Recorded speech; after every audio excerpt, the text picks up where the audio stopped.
Don't forget to like, share and subscribe Ada 24/7 channel.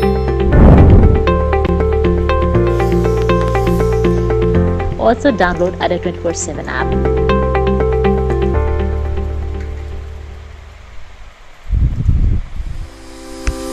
Don't forget to like, share and subscribe Ada 24/7 channel. Also download Ada 24/7 app.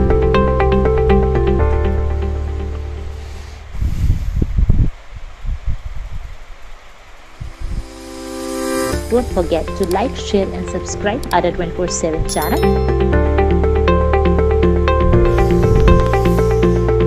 Also download Ada 24/7 app.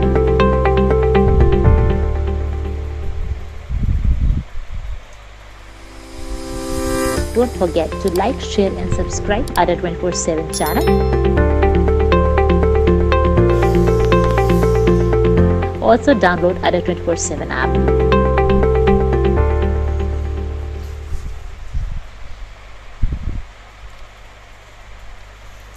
नमो नमः मित्राणि, मैं doctor Awadhesh विद्यालंकार आप सभी का हार्दिक स्वागत एवं अभिनंदन करता हूं टीचर्स अड्डा के यूट्यूब मंच पर।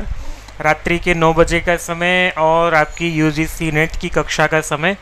मैं सबसे पहले आप सभी को बहुत बहुत शुभकामनाएं एवं हार्दिक अभिनंदन करना चाहता हूं आप लोगों का संस्कृत दिवस के इस अवसर पर। संस्कृत दिवस कल था और ये पूरा का पूरा सप्ताह, जैसा कि आप लोग संस्कृत के उपासक हैं, हम सब लोग संस्कृत के उपासक हैं, तो ये सप्ताह पूरा का पूरा 19 तारीख से लेकर के 25 तारीख तक संस्कृत सप्ताह महोत्सव के रूप में मनाया जाता है। बंधुओं, हम जानते हैं कि संस्कृतम नाम दैवी वाक्, आचार्य दंडी ने कहा है कि संस्कृतम नाम दैवी वाक् अन्वाख्यात महर्षि भी। ये संस्कृत जो दैवी वाक् है, जो महर्षियों ने जिसका अन्वाख्यान किया है, देवताओं ने ये वाणी दी है और बाद में महर्षियों ने इस वाणी का आख्यान किया है, कहा है इस वाणी को। तो ये ऐसी हमारी दिव्य वाणी जो कोटि कोटि वर्षों से हमारे बीच में वैदिक साहित्य और लौकिक साहित्य के रूप में बनी हुई है और इसी संस्कृत पर आश्रित हमारी संस्कृति है। तो हमारी संस्कृति का मूल ये संस्कृत भाषा, हम लोग इसके उपासक हैं। आपको बहुत बहुत शुभकामनाएं। आपकी ओर से जो शुभकामनाएं आ रही हैं उनके लिए भी आपका धन्यवाद। मैं आपके बीच में लेकर के आया हूँ यूजीसी नेट की ये कक्षा। बीच में कुछ समय बाधा रही, मैं कक्षा नहीं ले पाया। आज लंबे समय बाद कक्षा ले रहा हूँ, तो संख्या निश्चित रूप से कम मिलेगी ही, मैं जानता हूँ इस बात को।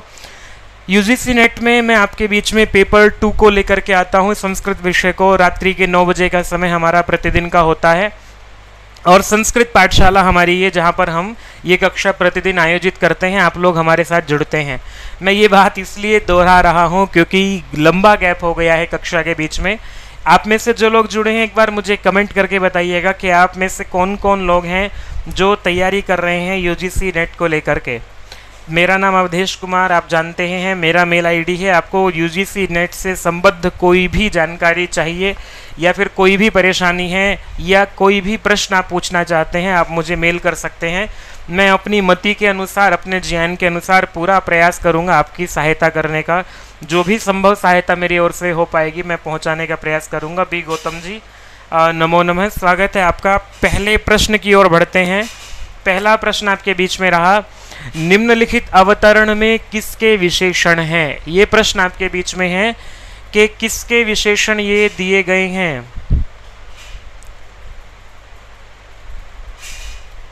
अतिशुद्ध स्वभावमपि कृष्णचरितम अकरमपि हस्तस्थित सकल भुवनतलम राजानम अद्राक्षीत।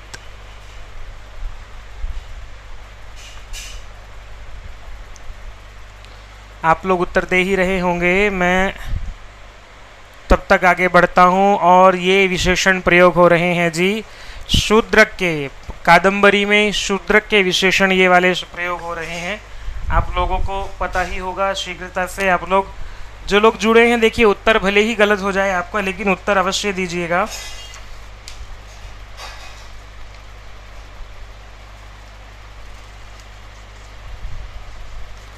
एक सेकंड में, मुझे लग रहा है कि अच्छा, ये ठीक है।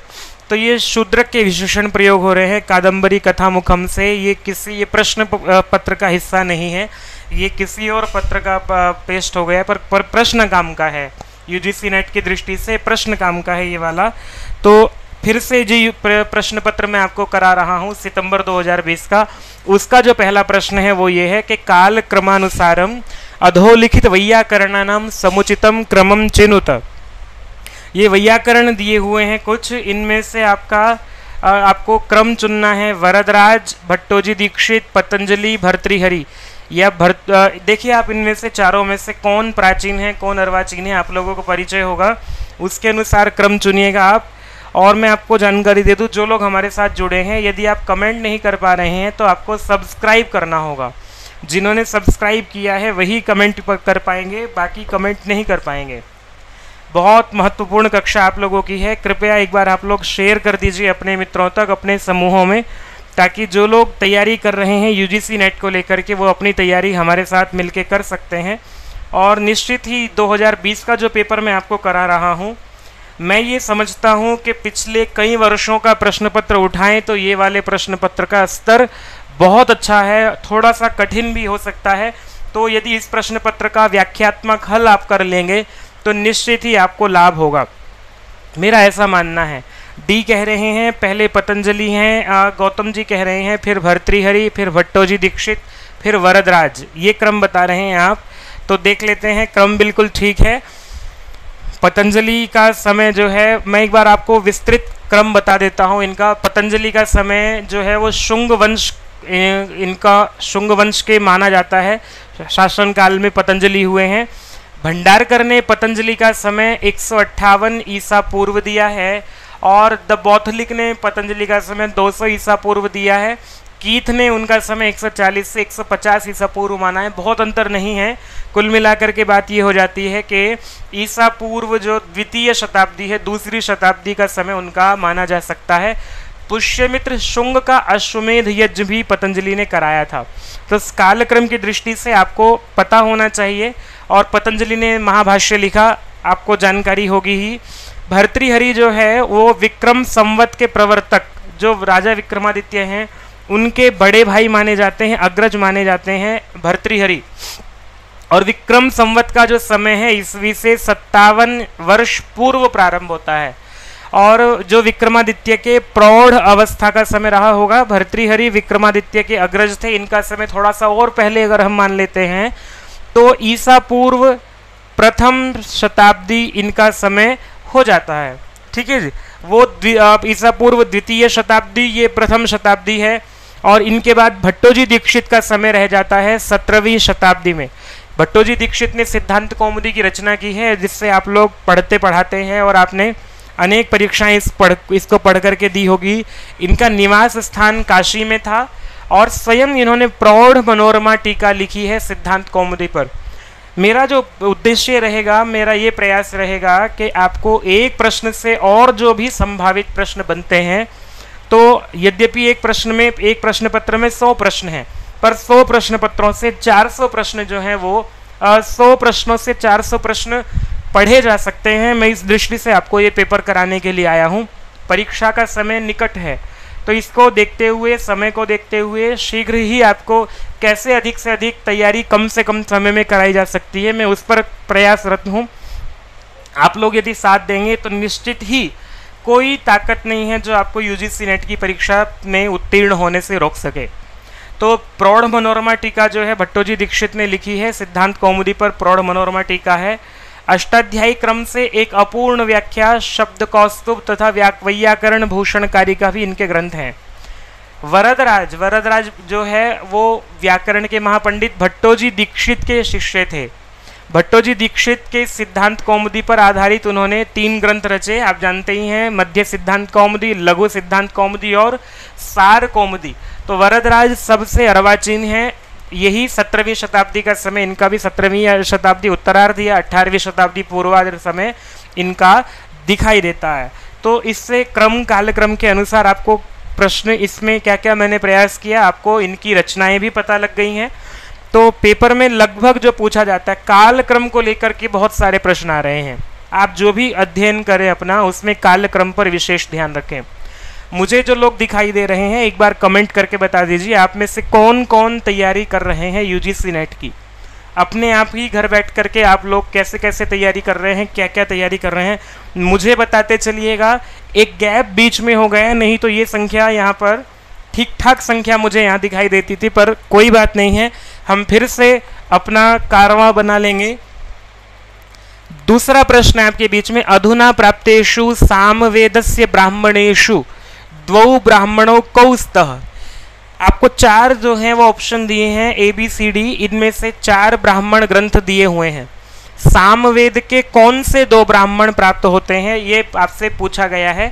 ABCD को देखिएगा 4 में कौन कौन है, और उसके बाद ये जो विकल्प दिए हुए हैं ABCD, इनमें से कोई एक विकल्प जो है वो आपके युग्म को प्रदर्शित कर रहा होगा।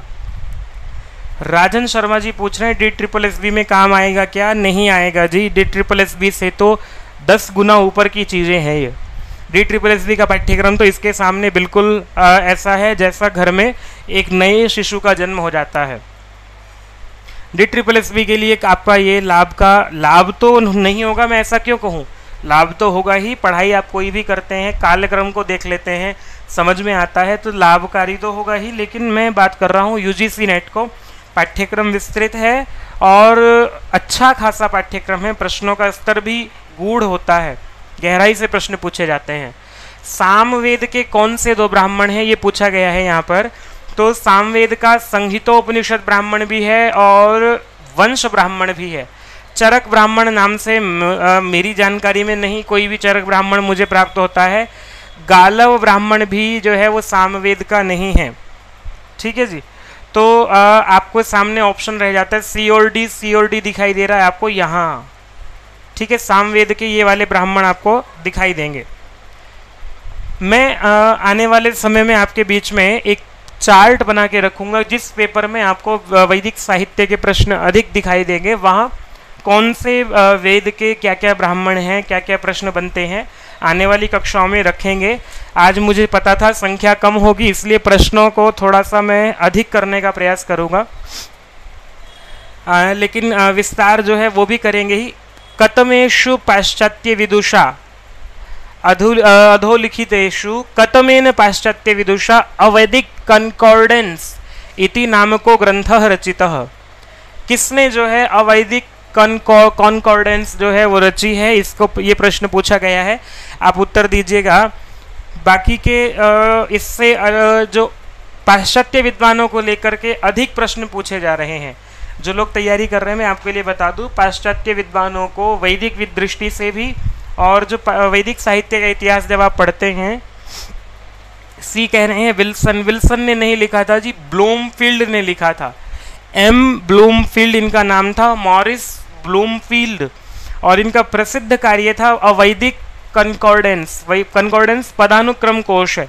1906 AD में ये प्रकाशित हुआ था, और उनके इस पादानुक्रम लिखा हुआ है, पादानुक्रम कोश में वैदिक साहित्य के किसी मंत्र या गद्यात्मक भाग के जितने पाद होते हैं, एक मंत्र में, जैसे गायत्री मंत्र है उसके 3 चरण हैं, तो तत्सवितुर्वरेण्यम भर्गो देवस्य धीमहि धियो यो नः प्रचोदयात्, ऐसे करके आपको अलग अलग पाद का अकारादि क्रम से संदर्भ सूची बनाई गई है अवैदिक कॉन्कॉर्डेंस में, मॉरिस ब्लूमफील्ड का है। बाकी के इन पर विचार करेंगे, प्रसंग से प्रश्न आते चले जाएंगे, इन सब पर विचार हम लोग करते चले जाएंगे। आगे बढ़ते हैं हम लोग। चौथा प्रश्न आपके बीच में रहा, ये अभिकथनम A। इस तरह से प्रश्न आ जाते हैं आपके पास UGC नेट में कि कथन दे दिया जाता है, एक कथन है A और R उसका कारण है, फिर इनके विषय में सत्य असत्य को लेकर के पूछा जाता है। जैसा ये प्रश्न आपके सामने दिखाई दे रहा है, अभिकथनम A, न्याय दर्शन रीत्या आत्मत्व सामान्यवान आत्मा। न्याय दर्शन के अनुसार जो आत्मा का लक्षण है वो है आत्मत्व सामान्यवान, जिसमें आत्मत्व सामान्य रूप से रहता है वो आत्मा है, ठीक है। इसका कारण दिया बुद्धि सुख दुख इच्छा द्वेष प्रयत्न गुण लिंगकत्वात्। ये फिर आगे कह दिया है कि इनके चिन्हों के कारण से, बुद्धि सुख दुख इच्छा द्वेष प्रयत्न, ये दूसरा कारण दे दिया है। अब आगे पूछा है उपर्युक्तम अभिकथनम कारणम च आश्रित्य समुचितम विकल्पम चिनुत। आपको दोनों के दोनों ये कथन देखने हैं और इनके अनुसार एक ठीक विकल्प को चुनना है।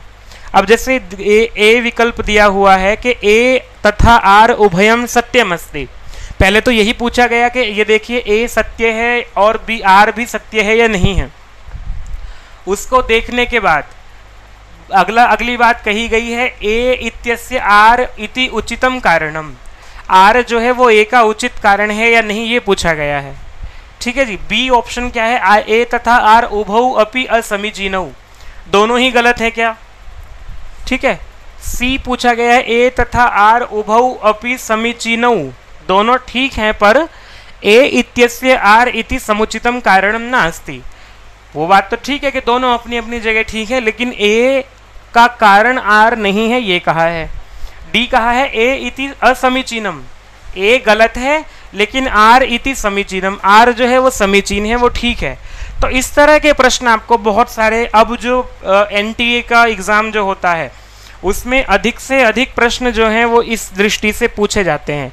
इसमें आपको थोड़ा सा गहराई से समझना होता है, प्रश्न को विचार करना होता है कि क्या पूछा है, उसके बाद उत्तर देना होता है। उत्तर आया है सी, ए तथा आर उभौ अपि समीचीनौ। ये बात बिल्कुल ठीक है, परम ए इत्यस्य आर इति समुचितम कारणम नास्ति, ऐसी बात नहीं है। ए जो है वो भी मैं एक बार इसको इरेज कर देता हूँ। ए जो है वो भी ठीक है, आत्मा का लक्षण यही मिलता है न्याय दर्शन के अनुसार, आत्मत्व सामान्यवान आत्मा इति। और आगे जो कहा है बुद्धि सुख दुख इच्छा द्वेष प्रयत्न गुण लिंगकत्वात्, ये भी ठीक है बिल्कुल। आपके सामने उत्तर में दे देता हूं। तो ए तथा आर उभयम सत्यम अस्ति, ए दोनों ही सत्य हैं और आर जो है वो ए का उचित कारण है। तो यहां पर उत्तर हो जाता है ए। ठीक है जी। जो लोग अभी DSSB की तैयारी कर रहे हैं या अपनी कोई TGT की तैयारी कर रहे हैं, PGT की तैयारी कर रहे हैं, ये प्रश्न उनके पाठ्यक्रम से बाहर है, ये पैटर्न भी उनके पाठ्यक्रम से बाहर है। ये पैटर्न जो प्रयोग होता है ये UGC नेट में ही प्रयोग होता है और इसी के साथ जो आपका हायर एजुकेशन एग्ज़ाम होता है, महाविद्यालय विश्वविद्यालय स्तर के जो परीक्षाएं होती हैं, असिस्टेंट प्रोफेसर बनाने वाली जो परीक्षा होती हैं, उनके लिए इस तरह के प्रश्न पूछे जाते हैं। तो पूछा है आप में से किसी ने कि UGC नेट के बारे में थोड़ा बताएं। चंद्रमोहन जी कह रहे हैं बंधु UGC नेट जो है, मैं बताता हूं पहले, तब तक अगले प्रश्न को मैं ले आता हूं पहले आपके बीच में। 5वां प्रश्न है महाभारतीय पर्वणाम समुचितः क्रमोऽस्ति। महाभारत का जो पर्व हैं 18 पर्व हैं, 3 और जोड़े गए हैं तो 21 पर्व कुल मिलाकर के बन जाते हैं। तो पर 18 ही मुख्य हैं, बाकी के 3 जो हैं वो परिशिष्ट रूप में हैं। उनमें से समुचित क्रम क्या होता है, आपके सामने ये ई 5 दिए हुए हैं। अब इनका ठीक क्रम जोड़ करके आपको लिखना है। उत्तर आप लोग दीजिएगा, मैं तब तक UGC नेट के विषय में बता देता हूँ आपको।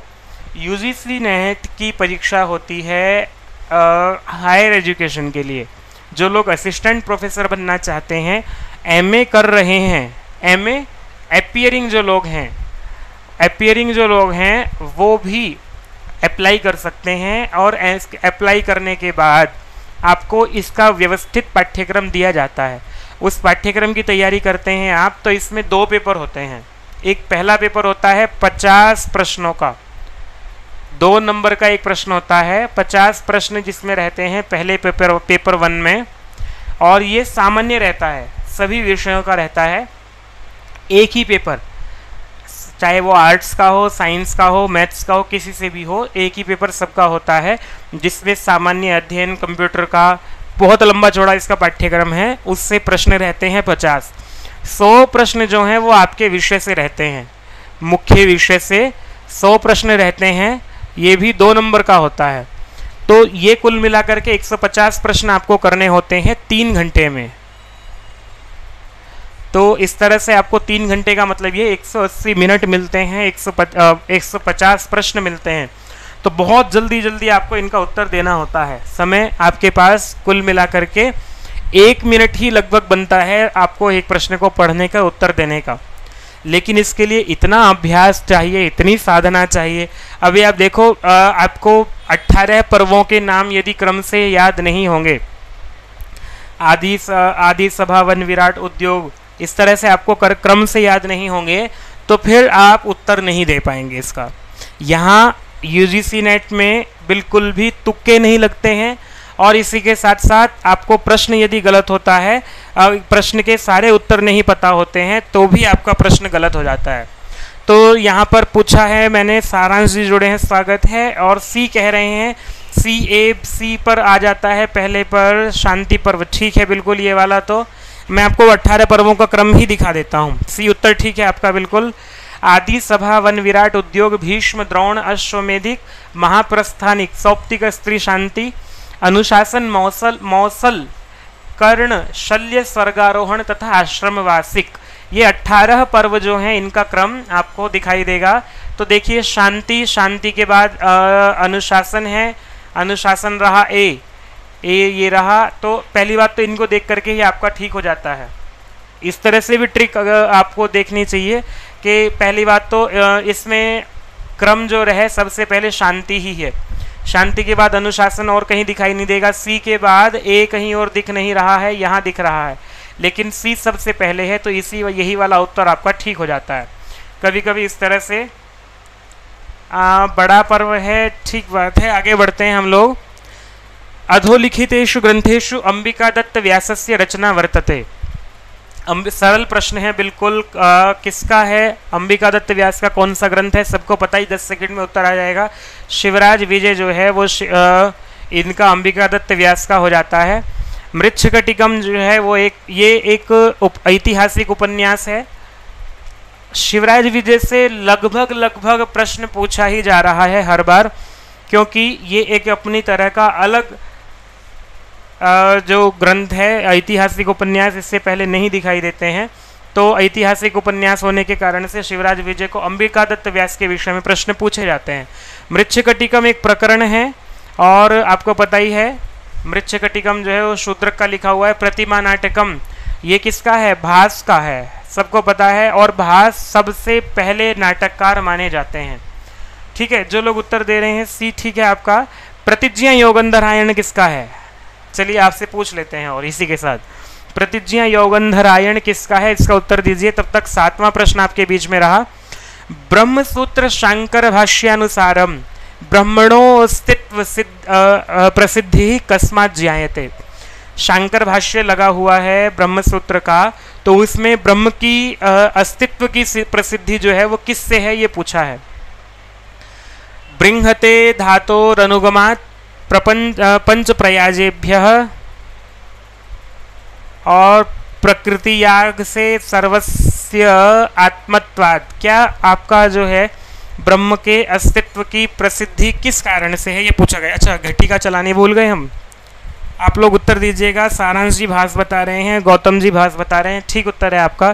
प्रतिज्ञा योगंधरायण भी भास का ही नाटक है। 13 नाटक भास के हमें दिखाई देते हैं। अच्छा, आप लोग जो जुड़े हैं, आप सबका अपना अपना ग्रुप होगा, अपना अपना वो रहेगा। एक बार शेयर कर दीजिएगा अपने मित्रों तक कि हमारी कक्षा चल रही है, आप लोग भी जुड़ सकते हैं। मैं आपको एक एक प्रश्न का व्याख्यात्मक हल लेकर के, उत्तर ठीक है सारांश जी आपका डी, लेकिन संख्या अवश्य लिखिएगा, संख्या से पता रहता है। ठीक है जी, मैं पंक्ति लिख करके लाया हूँ वहाँ से। अस्ति तावत ब्रह्म नित्य शुद्ध बुद्ध मुक्त स्वभावम सर्वज्ञम सर्वशक्ति समन्वितम। ब्रह्म कैसा है? जो नित्य शुद्ध बुद्ध और मुक्त स्वभाव वाला है, जो सर्वज्ञ है और सर्वशक्तिमान है। तो ये तो रहा ब्रह्म का लक्षण। आगे इसमें कह रहे हैं शंकर जो कह रहे हैं वो ये अथा तो ब्रह्म जिज्ञासा जो सूत्र है आरंभ में ही, उसी की व्याख्या में लिखा है इन्होंने, शंकर ने, ब्रह्म शब्दस्य ही व्युत्पाद्यमानस्य नित्य शुद्धत्वादयोः अर्थाः प्रतीयन्ते बृंहतेर्धातोरनुगमात् सर्वस्य आत्मवत्वाच्च ब्रह्मास्तित्व प्रसिद्धि। ब्रह्म के अस्तित्व की प्रसिद्धि किससे है? सर्वस्य आत्मत्वाच्च, सभी में आत्मत्व रूप में रहने से ब्रह्म की प्रसिद्धि है। और इसी के साथ ब्रह्म शब्द जो है उसकी व्युत्पत्ति ब्रह्म धातु से है। ठीक है जी, इस धातु का अनुगमन होने से ब्रह्म की व्युत्पत्ति यहाँ पर होती है और इससे नित्य शुद्धत्व आदि जो अर्थ हैं वो प्रतीत होते हैं, दिखाई पड़ जाते हैं। अहिंसा, सत्यम, शौचम, अनसूया, नृशंस्यम, क्षमा च इति कौटिल्य मते केशाम धर्मः। ये पूछा है। अहिंसा, सत्य, शौच, अनसूया और अनृशंस्यम, ठीक है, ये वाले जो गुण हैं किसके हैं?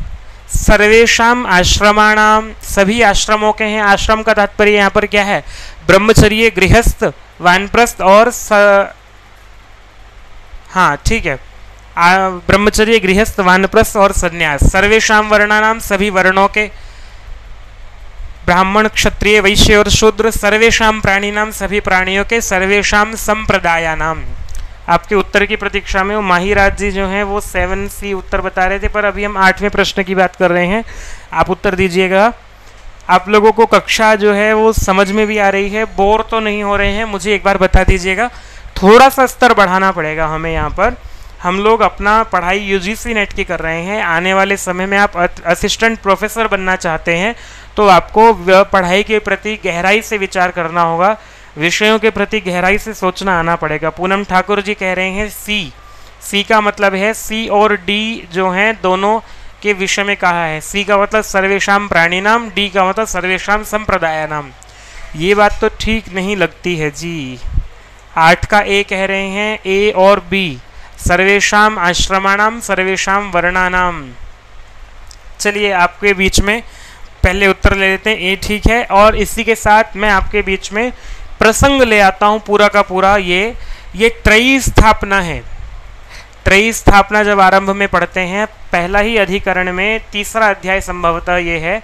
हाँ, ये पहले अधिकरण के 3रे अध्याय का ये पूरा है। सरल है, मैं इसलिए ले आया हूँ क्योंकि इससे प्रश्न बनते हैं और आपको ये अच्छे से समझ में आ जाएगा।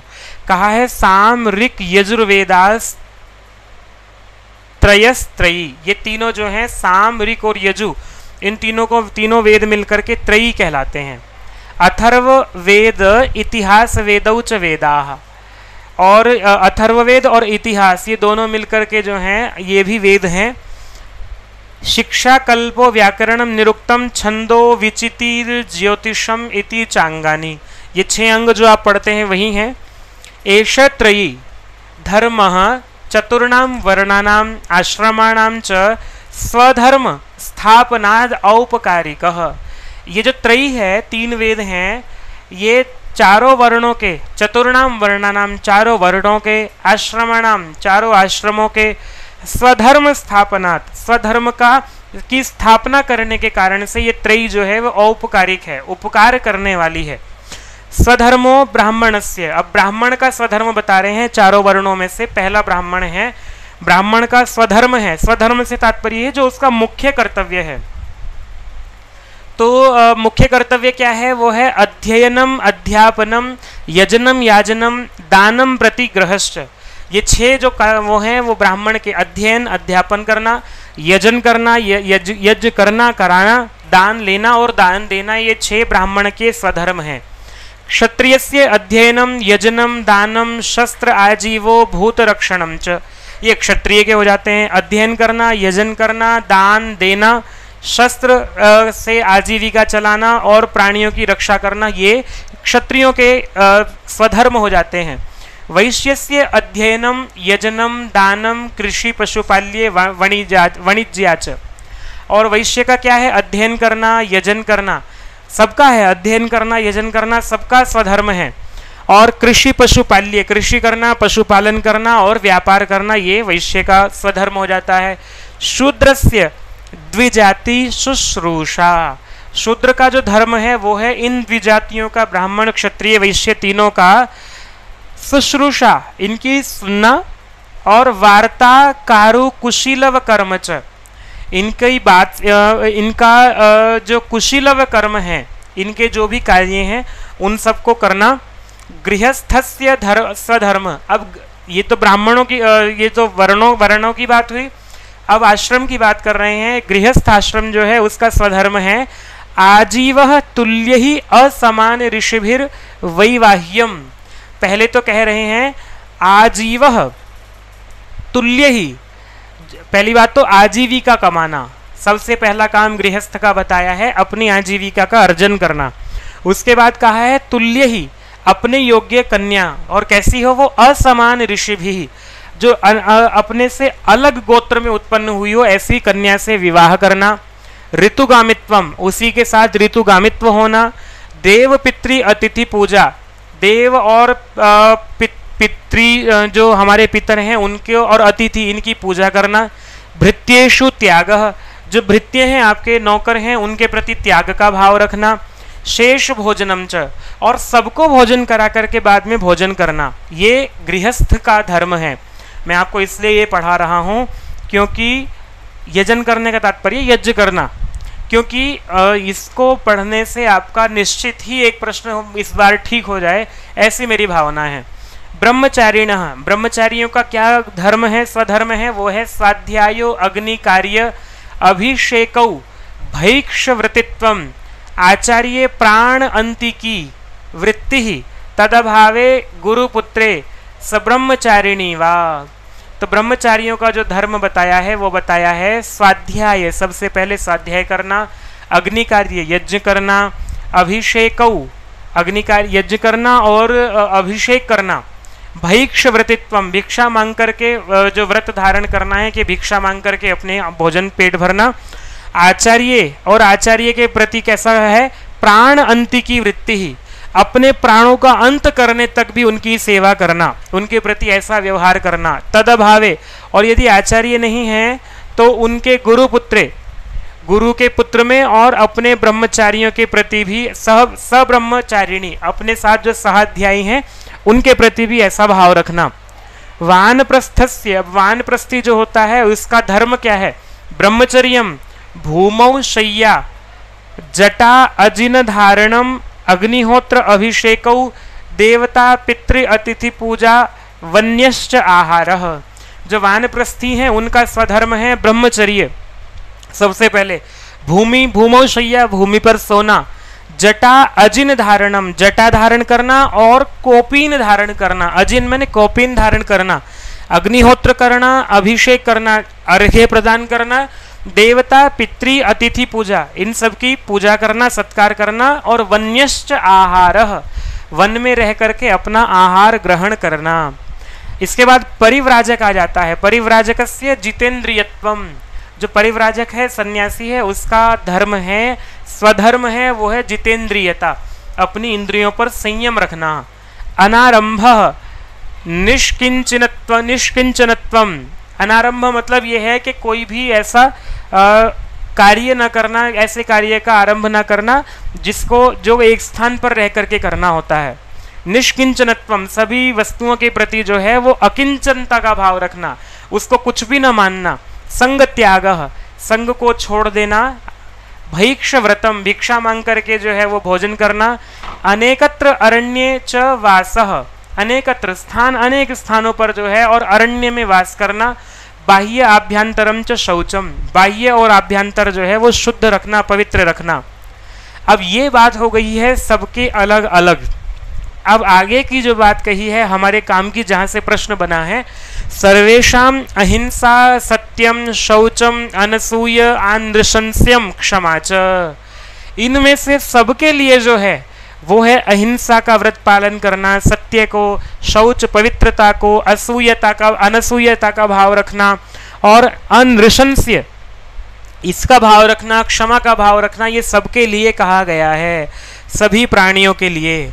स्वधर्मः स्वर्गाय अनंत्याय च, ये अनंत्याय मतलब आपको जो है स्वर्ग को धारण करने के लिए आपके लिए स्वधर्म है ये सब। तस्य अतिक्रमे लोकः संकरात् उच्छिद्येत, यदि इसका अतिक्रमण करते हैं तो लोक जो है वो संकर होने से उच्छिद्य हो जाता है। तस्मात् स्वधर्मम भूतानाम राजान व्यभिचारयेत, तो भूतानाम राजा, प्राणियों का जो राजा होता है वो अपने स्वधर्म का अतिक्रमण न करे। स्वधर्मम संदधानो ही प्रेत्य चैह च नंदति, जो अपने धर्म का पालन करता है वो इस संसार में भी प्रशस्त होता है और इसके बाद यहाँ से जाकर के भी प्रशस्ति को प्राप्त होता है। ये श्लोक भी आया है, व्यवस्थित आर्य मर्यादा कृत वर्णाश्रम स्थिति त्रय्या अभिरक्षितो लोकः प्रसीदति न सीदति। तो ये बहुत महत्वपूर्ण त्रयी का विषय आपको पूरा का पूरा स्पष्ट इसलिए कर दिया है क्योंकि इस बार तो सबका पूछा है, लेकिन प्रायः करके सरल प्रश्न जो है वो पूछा जाए तो किसी एक का भी स्वधर्म पूछा जा सकता है। आगे बढ़ते हैं हम। 9वां प्रश्न आपके बीच में रहा, हिरण्यगर्भः समवर्तताग्रे भूतस्य जातः पतिरेक आसीत् स दाधार पृथिवीं द्यामुतेमां कस्मै देवाय हविषा विधेम अस्मिन् मंत्रे को ऋषिः किं छन्दः। एक बार आप कमेंट करके मुझे बीच बीच में बताते रहिएगा कि आप लोग जो हैं वो ठीक भी लग रहा है। गौतम जी कह रहे हैं कोड 73 है पर क्लास अच्छी लगती है, तो गौतम जी आपका धन्यवाद है और मेरा सौभाग्य है यदि आप क्लास को कक्षा को अच्छा मान रहे हैं। कौन जो इसमें ऋषि है और छंद क्या है? तो छंद तो त्रिष्टुप है, इसमें पता ही होगा आप लोगों को सबको। उत्तर नहीं आया अभी आप में से किसी का, तो डी देख लीजिए पहले किस किस में। यहाँ भी डी है और सी है। अब ऋषि कौन सा है? अच्छा दो तो होने ही है, प्रजापति है या हिरण्यगर्भ है? किसी का उत्तर नहीं आया, मैं उत्तर की प्रतीक्षा में था। कोई उत्तर दे दे।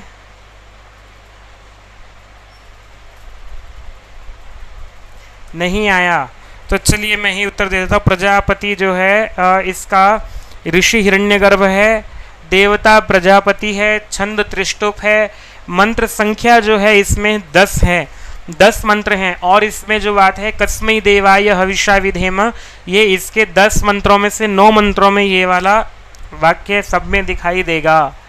तो इसमें आपको हिरण्यगर्भ ऋषि हैं और छंद त्रिष्टुप है, मंत्र संख्या 10 है। कई बार संख्या भी पूछ ली जाती है, तो ऋग्वेद में 10 121 इसकी संख्या है। ऋग्वेद में इप्सिता जी, पूनम जी ने उत्तर दिया, धन्यवाद आपका। उत्तर देने के लिए धन्यवाद इसलिए कर रहा हूँ, जब संख्या कम होती है तो एक भी यदि दिखाई देता है उसके सारे कक्षा चल जाती है। 10वां प्रश्न है, पाश्चात्य विचारकस्य अरस्तु महोदयस्य काव्यशास्त्रीयौ ग्रंथौ स्तः। अरस्तु के इनमें से कौन से 2 ग्रंथ है ये पूछा है। देखिए काव्य शास्त्र पूछ लिया है, पाश्चात्य काव्य शास्त्र। तो आपको जब इतिहास पढ़ते हैं साहित्य शास्त्र का, उसमें पाश्चात्य काव्य शास्त्रियों को भी पूछा जाता है। तो इसमें मैं बता देता हूँ आपको, पोएटिक्स एक इनका है और इसी के बाद एक है रेहिटोरिक,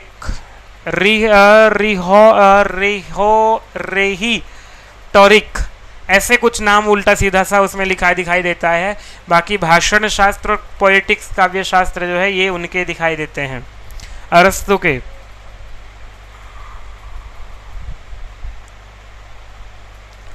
तो ठीक है, अरस्तु का समय जो है वो 384 ईसा पूर्व से लेकर के 322 ईसा पूर्व तक माना जाता है।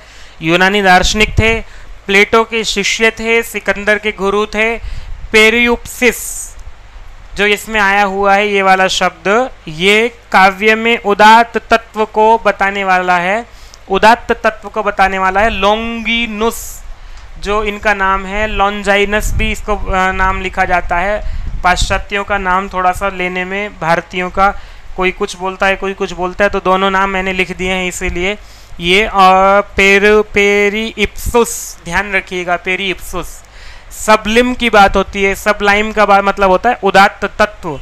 तो उदात्त तत्व कभी आगे चर्चा करेंगे पाश्चात्यों पर, जब प्रश्न फिर कभी आएगा विस्तार से। तो लेकिन मैंने आपको इसलिए बता दिया है, काव्य में उदात्त तत्व की चर्चा जो है वो इस वाली कृति में हुई है और इसको लिखा है लोंगिनुस या लॉन्जाइनस ने लिखा है।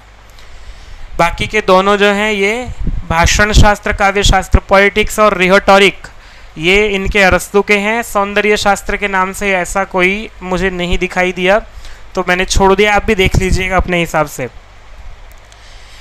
आपके लिए ऑफर संस्कृत सप्ताह महोत्सव जो है, इसका ऑफर आप लोगों के लिए मैं लेकर के आया हूँ। जो लोग DSSB की तैयारी कर रहे हैं उनके लिए संस्कृत सप्ताह में ये जो टेस्ट सीरीज लेकर के आए थे, जिसमें शुक्ना उपदेश, वैदिक साहित्य, समाज, संधि, शाकुंतल, कारक और 10 प्रैक्टिस सेट आपके लिए रखे गए थे।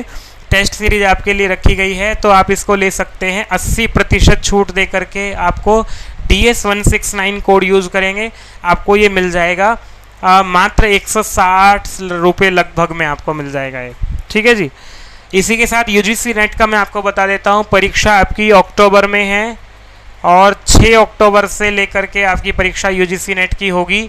इसी के लिए हमने सितंबर में पूरा पाठ्यक्रम आपका पूरा कराने का संकल्प लिया है। और आपकी कक्षा जो है वो होनी थी 23 तारीख से, आज से शुरू होनी थी, परंतु मैं एक बहुत आवश्यक कार्य से अवकाश पर जाना पड़ा, इसलिए नहीं हो पाई। तो 30 अगस्त से आपकी कक्षा जो है वो आरंभ हो जाएगी।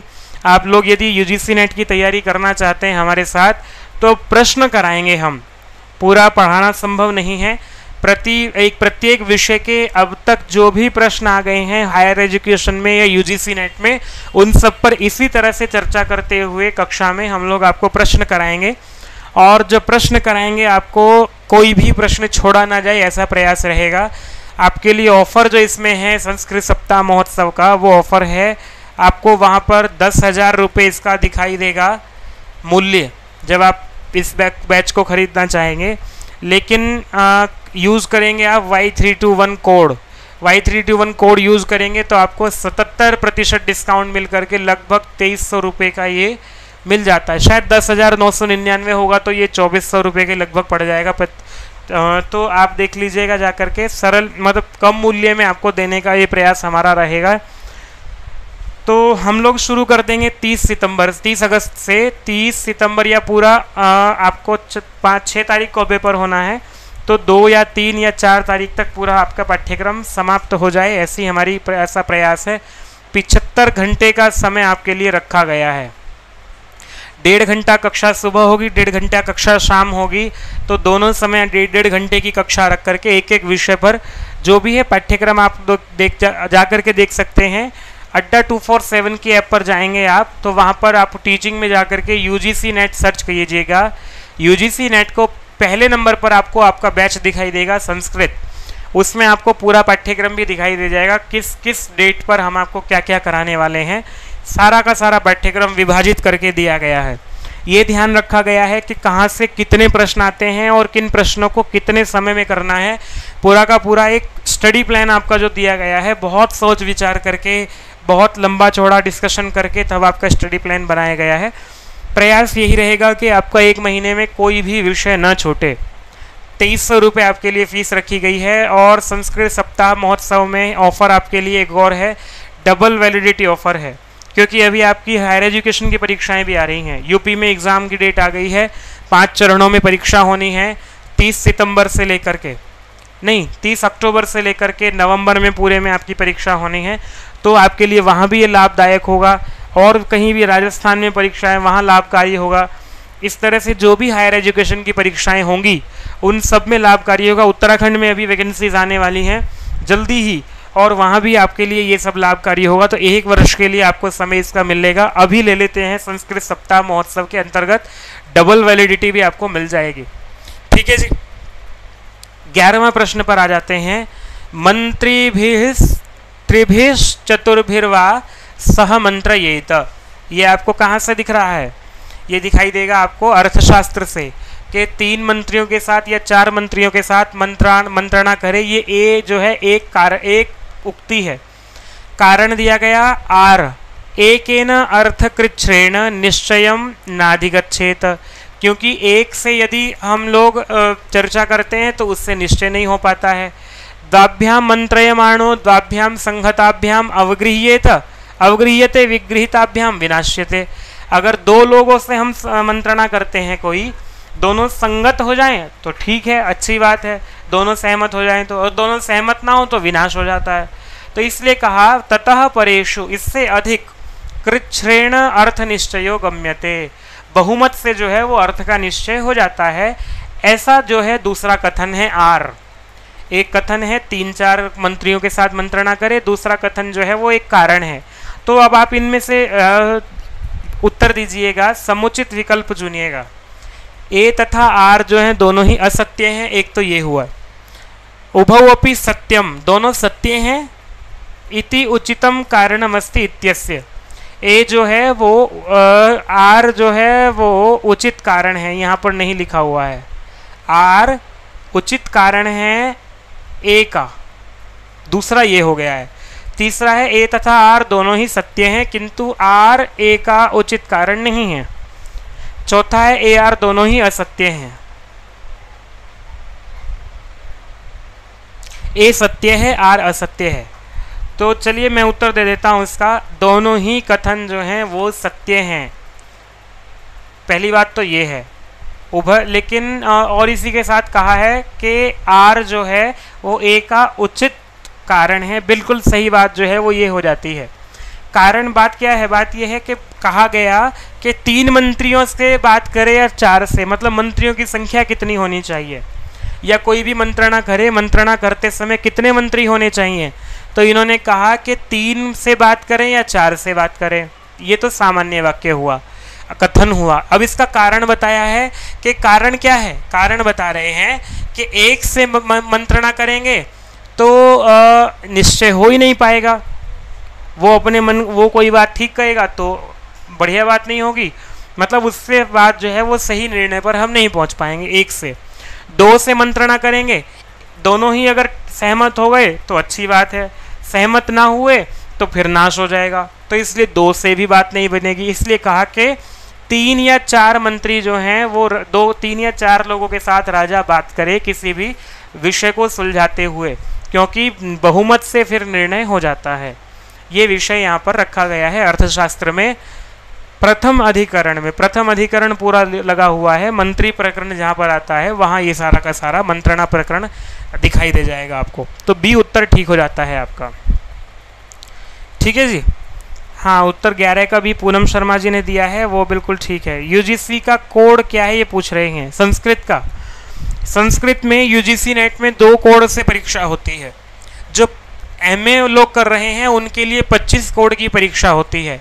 आपको कहीं भी महाविद्यालय में लगना है, विश्वविद्यालय में लगना है, तो 25 कोड जो है वो सामान्य है, कॉमन है, जो आपको आधुनिक विषय एमए पढ़ाया जाता है उसके लिए। लेकिन जो 73 कोड है वो आचार्य करने के लिए है। जो लोग आचार्य करके आए हैं वो 73 कोड से परीक्षा दे सकते हैं।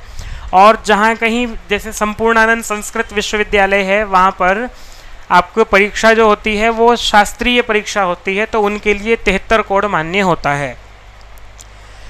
12वां प्रश्न है, भाषा विज्ञानी कही भाषा कतिधा वर्गीकृता।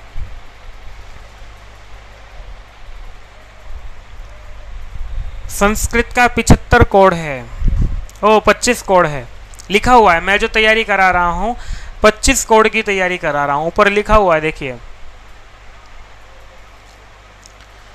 कितने भाषा वैज्ञानिकों ने भाषा को कितने प्रकार से वर्गीकृत किया है? तो आपका उत्तर आना चाहिए 2 प्रकार से वर्गीकृत किया है, एक आकृति मूलक, एक परिवार मूलक, पारिवारिक, और एक आकृति मूलक। आकृति मूलक जो वर्गीकरण किया है उसमें आकृति या रूप तत्व की समानता के आधार पर, ठीक है, संसार में जितनी भी भाषाएं हैं उनमें से जिनकी आकृति या रूप तत्व जो है एक जैसा दिखाई देता है, एक जैसे शब्द बनते हैं, वो आकृति मूलक वर्गीकरण के अनुसार एक स्थान पर रख दिए गए हैं। ठीक है जी। और इसमें भी अयोगात्मक एवं योगात्मक भेद कर दिए जाते हैं, 2 भेद कर देते हैं। योगात्मक जो है वो फिर 3 भेद हो जाते हैं, श्लिष्ट, अश्लिष्ट, श्लिष्ट और प्रश्लिष्ट। इस तरह से करके आकृति मूलक जो है कुल मिलाकर के 4 भेद हो जाते हैं इसके। और पारिवारिक मूलक जो वर्गीकरण किया है, परिवार मूलक, अर्थ तत्व तथा रूप तत्व के आधार पर 18 परिवार बनाए हैं। देवेंद्रनाथ शर्मा जी का आप लोग पढ़ते हैं, तो देवेंद्रनाथ शर्मा जी ने जो भाषा विज्ञान में पारिवारिक वर्गीकरण किया है, सबसे सटीक वर्गीकरण इनका माना जाता है। 18 परिवार बनाए हैं, तो उनमें वर्गीकरण किया है। कभी संस्कृत भाषा या अन्य भाषाओं पर चर्चा करेंगे विस्तार से 18 परिवारों पर आपको आज यही बताना था कि 2 प्रकार से वर्गीकरण किया है, आकृति मूलक और परिवार मूलक। 13वां प्रश्न महत्वपूर्ण है, ध्यान दीजिएगा। चत्वारि श्रृंगा त्रयोस्य पादा द्वे शीर्षे सप्त हस्तासो अस्य इत्यत्र द्वे शीर्ष इत्यनेन महाभाष्ये पतंजलिना किम गृहीतम। वेद का मंत्र है, इस वेद मंत्र की महाभाष्य में पतंजलि ने व्याख्या की है।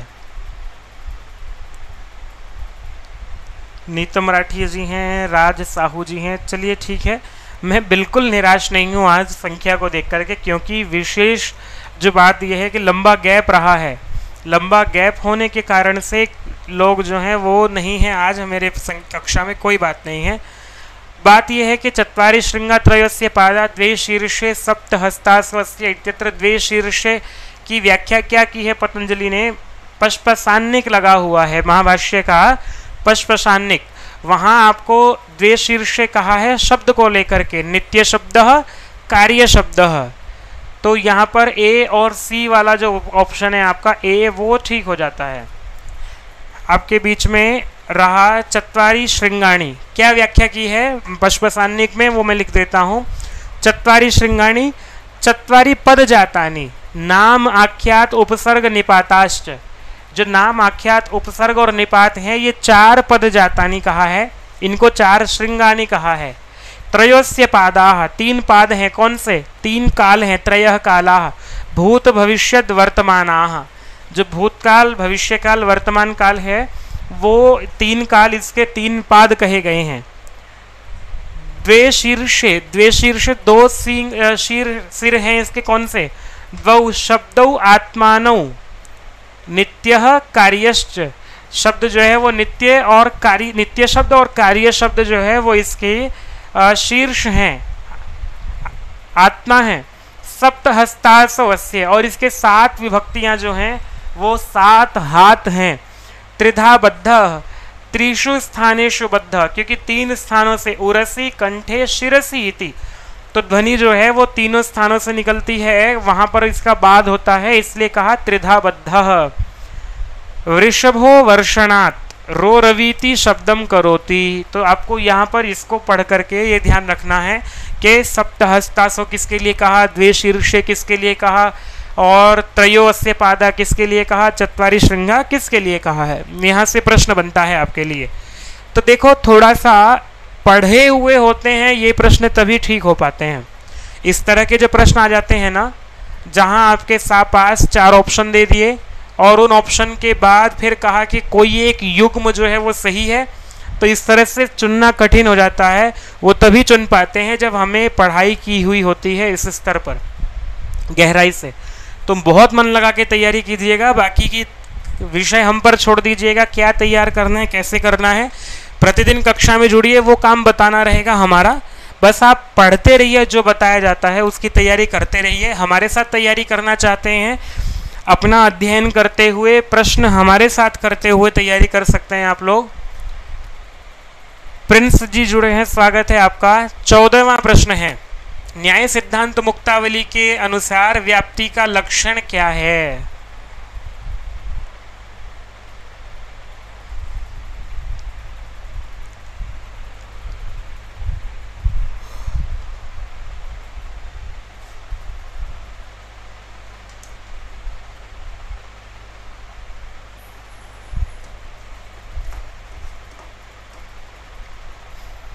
आप लोग उत्तर अच्छा, जो लोग जुड़े हैं, देख रहे हैं, भले ही गलत उत्तर आए आप लोगों की ओर से, पर उत्तर अवश्य दीजिएगा।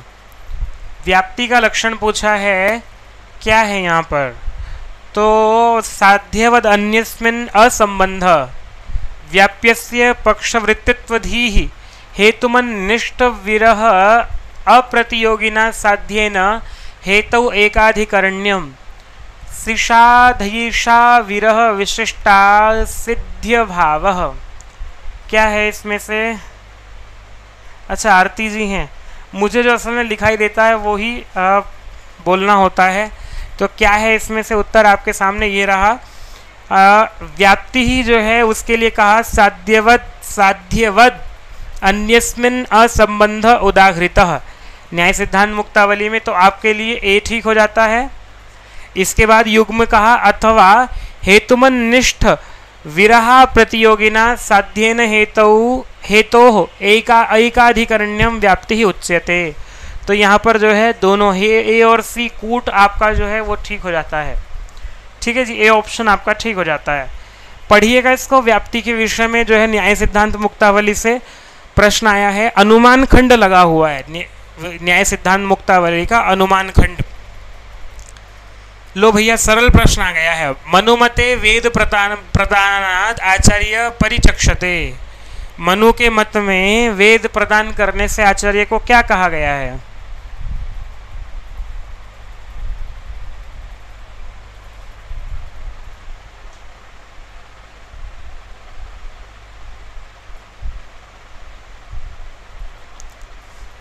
सरल प्रश्न आ गया है। अब बाकी मैं ये प्रयास करूंगा, किसी प्रसंग से एक प्रश्न बन रहा है तो वो प्रसंग पूरा उठा लिया जाए, उससे और भी अन्य संभावित प्रश्न हैं वो भी आपके सामने रखे जाएं। तो ये लीजिए, पितरम कहा है आपके सामने, सी ऑप्शन इसका है। कैसे है? मनुस्मृति के दूसरे अध्याय के ये श्लोक है 169 से लेकर के 71 तक 3 श्लोक।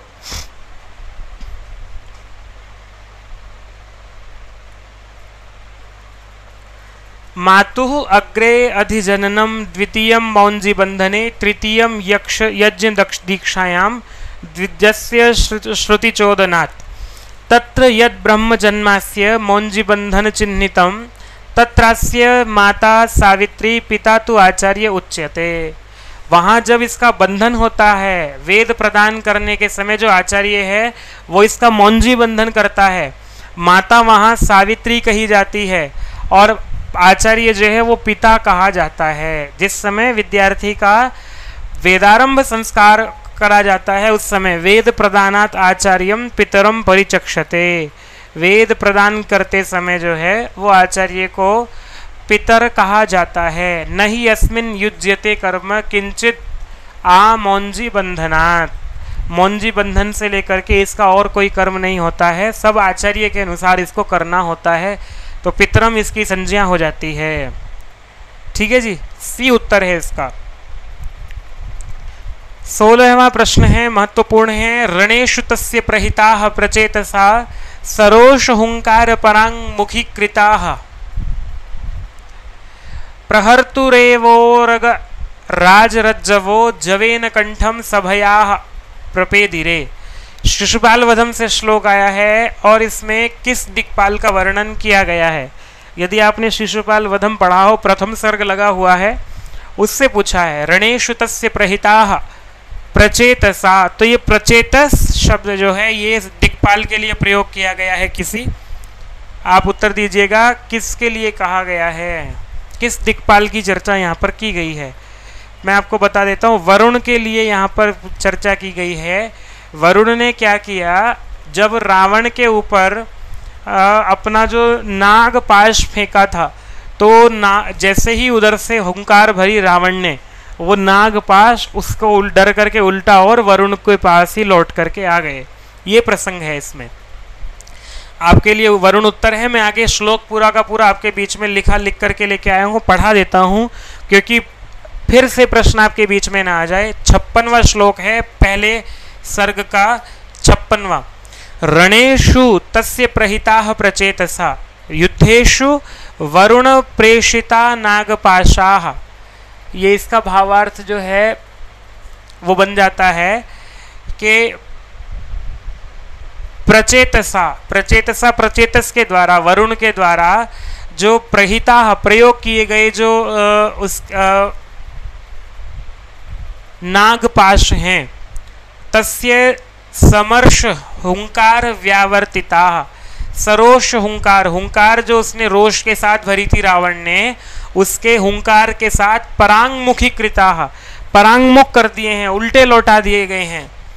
ठीक है। प्रहर्तुः एव, प्रहर्तुः प्रहार कौन करने वाला था? प्रचेतस था, वरुण था, उल्टे वरुण के ऊपर ही आ गए हैं वो। उरग राज रज्जवः, उरग राज जो नाग, उरग राज, उरग कहते हैं सांप को, सांपों का जो राजा होता है कौन?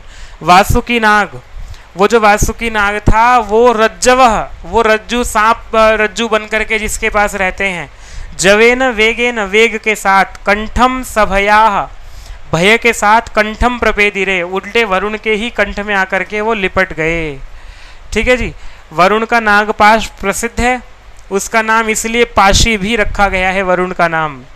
तो जैसे ही मंत्र पूर्वक प्रयोग किया, धनुष से बाण छोड़ा वरुण ने, तो वो सर्प जो हैं उल्टे रावण की हुंकार जब सुन करके वापस इसके पास आ गई हैं। आप विशेष रूप से पढ़िएगा जाकर के इसको।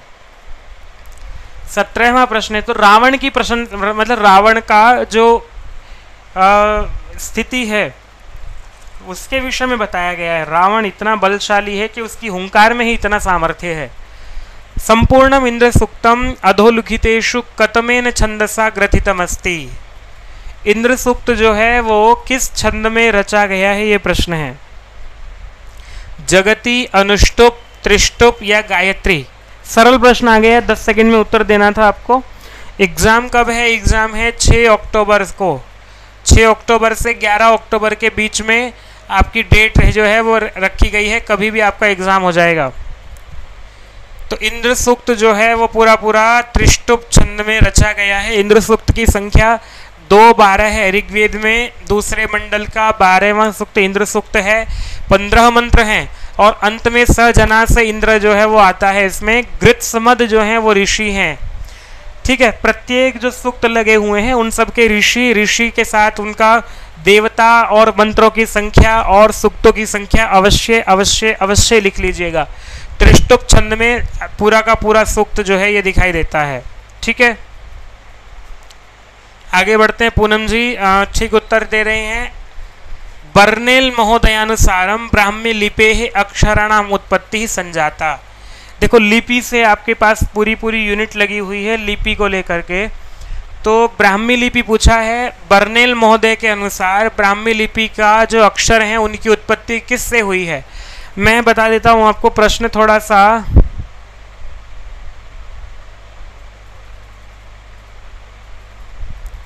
मैं यूजीसी नेट पढ़ा रहा हूँ, सीटेट नहीं पढ़ा रहा हूँ भाई। NET, national eligibility test. ये टेस्ट वो टेस्ट है जो आपको सहायक अध्यापक नहीं, सहायक आचार्य बनाता है, असिस्टेंट प्रोफेसर बनाता है जो। तो ब्राह्मी लिपि के अक्षरों की उत्पत्ति जो है बर्नेल ने कहा कि अरमैक से हुई है। अरमैक के अक्षरों से पूरा का पूरा प्रसंग है। ब्राह्मी लिपि को लेकर के जो पाश्चात्य विद्वान हैं उनके अपने अपने मत हैं। उनके मत क्या हैं कि कोई कहता है कि विदेशी भाषाओं से उत्पत्ति हुई है। ब्राह्मी लिपि की उत्पत्ति जो है वो विदेशी भाषाओं से हुई है। कोई बताता है कि जो है अपनी ही यहाँ की कोई भाषा थी, द्रविड़ से उत्पन्न हुई है। तो ऐसे जो इनके अलग अलग मत हैं उनमें बर्नेल का मत है कि अरमैक जो भाषा है उसके अक्षरों से उत्पत्ति हुई है। ठीक है, मैं आपको पूरा का पूरा बता देता हूँ। सेमेटिक मूल की जो भाषा है उससे उत्पत्ति मानने वाले लोगों में 1806 ईस्वी में विलियम जॉन्स ने ब्राह्मी की उत्पत्ति के सिद्धांत का प्रतिपादन किया। उन्होंने सेमेटिक मूल से विकसित लिपि माना है। ध्यान दीजिएगा, आपके पास प्रश्न फिर आ सकता है ये वाला, इसका मैंने पूरा बता दिया है। सेमेटिक मूल को लेकर विद्वानों के विचारों में असमानताएं हैं, तो इस मत को नहीं पूरी तरह से स्वीकार किया, लेकिन माना विलियम जॉन्स ने माना है, तो ये याद कर लीजिएगा आप। उत्तरी सेमेटिक मूल की भाषा जो है सबसे पहले बूलर ने इसको माना है। उत्तरी सेमेटिक से इन्होंने बताया कि बूलर ने ये बताया कि 22 अक्षर जो हैं वो फिनिशिया एक भाषा है, उसके 22 अक्षरों से ब्राह्मी लिपि के 22 अक्षरों की उत्पत्ति हुई है। तो मेसोपोटामिया तक समान रूप से क्योंकि दिखाई देते हैं अक्षर ब्राह्मी लिपि में, तो इसलिए फोनेशिया या फिनिशिया से उत्पत्ति मानी है इन्होंने, बूलर ने। पाल गोल्ड स्मिथ जो है वो कहते हैं ब्राह्मी लिपि फिनिशियन से निकली है और उन्होंने फिनिशियन से लंका लिपि के वर्ण निकले और उन्हीं वर्णों के अनुसार ब्राह्मी लिपि का जन्म हुआ। ये पाल गॉड स्मिथ मानते हैं। बर्नेल जो है इसी श्रृंखला में आते हैं, उनका मत है कि फिनिशियन से अरमाइक में पहले परिवर्तन हुआ और अरमाइक से ब्राह्मी लिपि का जन्म हुआ। फिनिशियन जरूर माना है सबने, फिनिशियन से अरमाइक, अरमाइक से ब्राह्मी लिपि का जन्म हुआ, यही माना है बर्नेल ने। तो भाषा विज्ञान पर थोड़ा सा कभी आगे और प्रसंग रहेगा तो पूरा इसको बताएंगे ही विस्तार से। अभी तो प्रसंग से जो आ रहा है वो पढ़ रहे हैं। 19वां प्रश्न है आपका, अभिकथनम ए, तिब्बती भाषा योगात्मिका भाषा। एक कथन तो हुआ ये। कथन आर क्या है? कारण इसका प्रकृति प्रत्ययो संयोगात। तो अब इसके अनुसार आपको ठीक विकल्प चुनना है। उत्तर दीजिएगा, जो लोग जुड़े हुए हैं गलत ही दीजिएगा, पर उत्तर अवश्य दीजिएगा, ताकि मुझे पता लगे कि जो ऑडियंस मेरे सामने है वो क्या पढ़ रही है, किस तरह से तैयारी कर रही है, और मुझे कितना प्रयास आप लोगों के साथ करना है।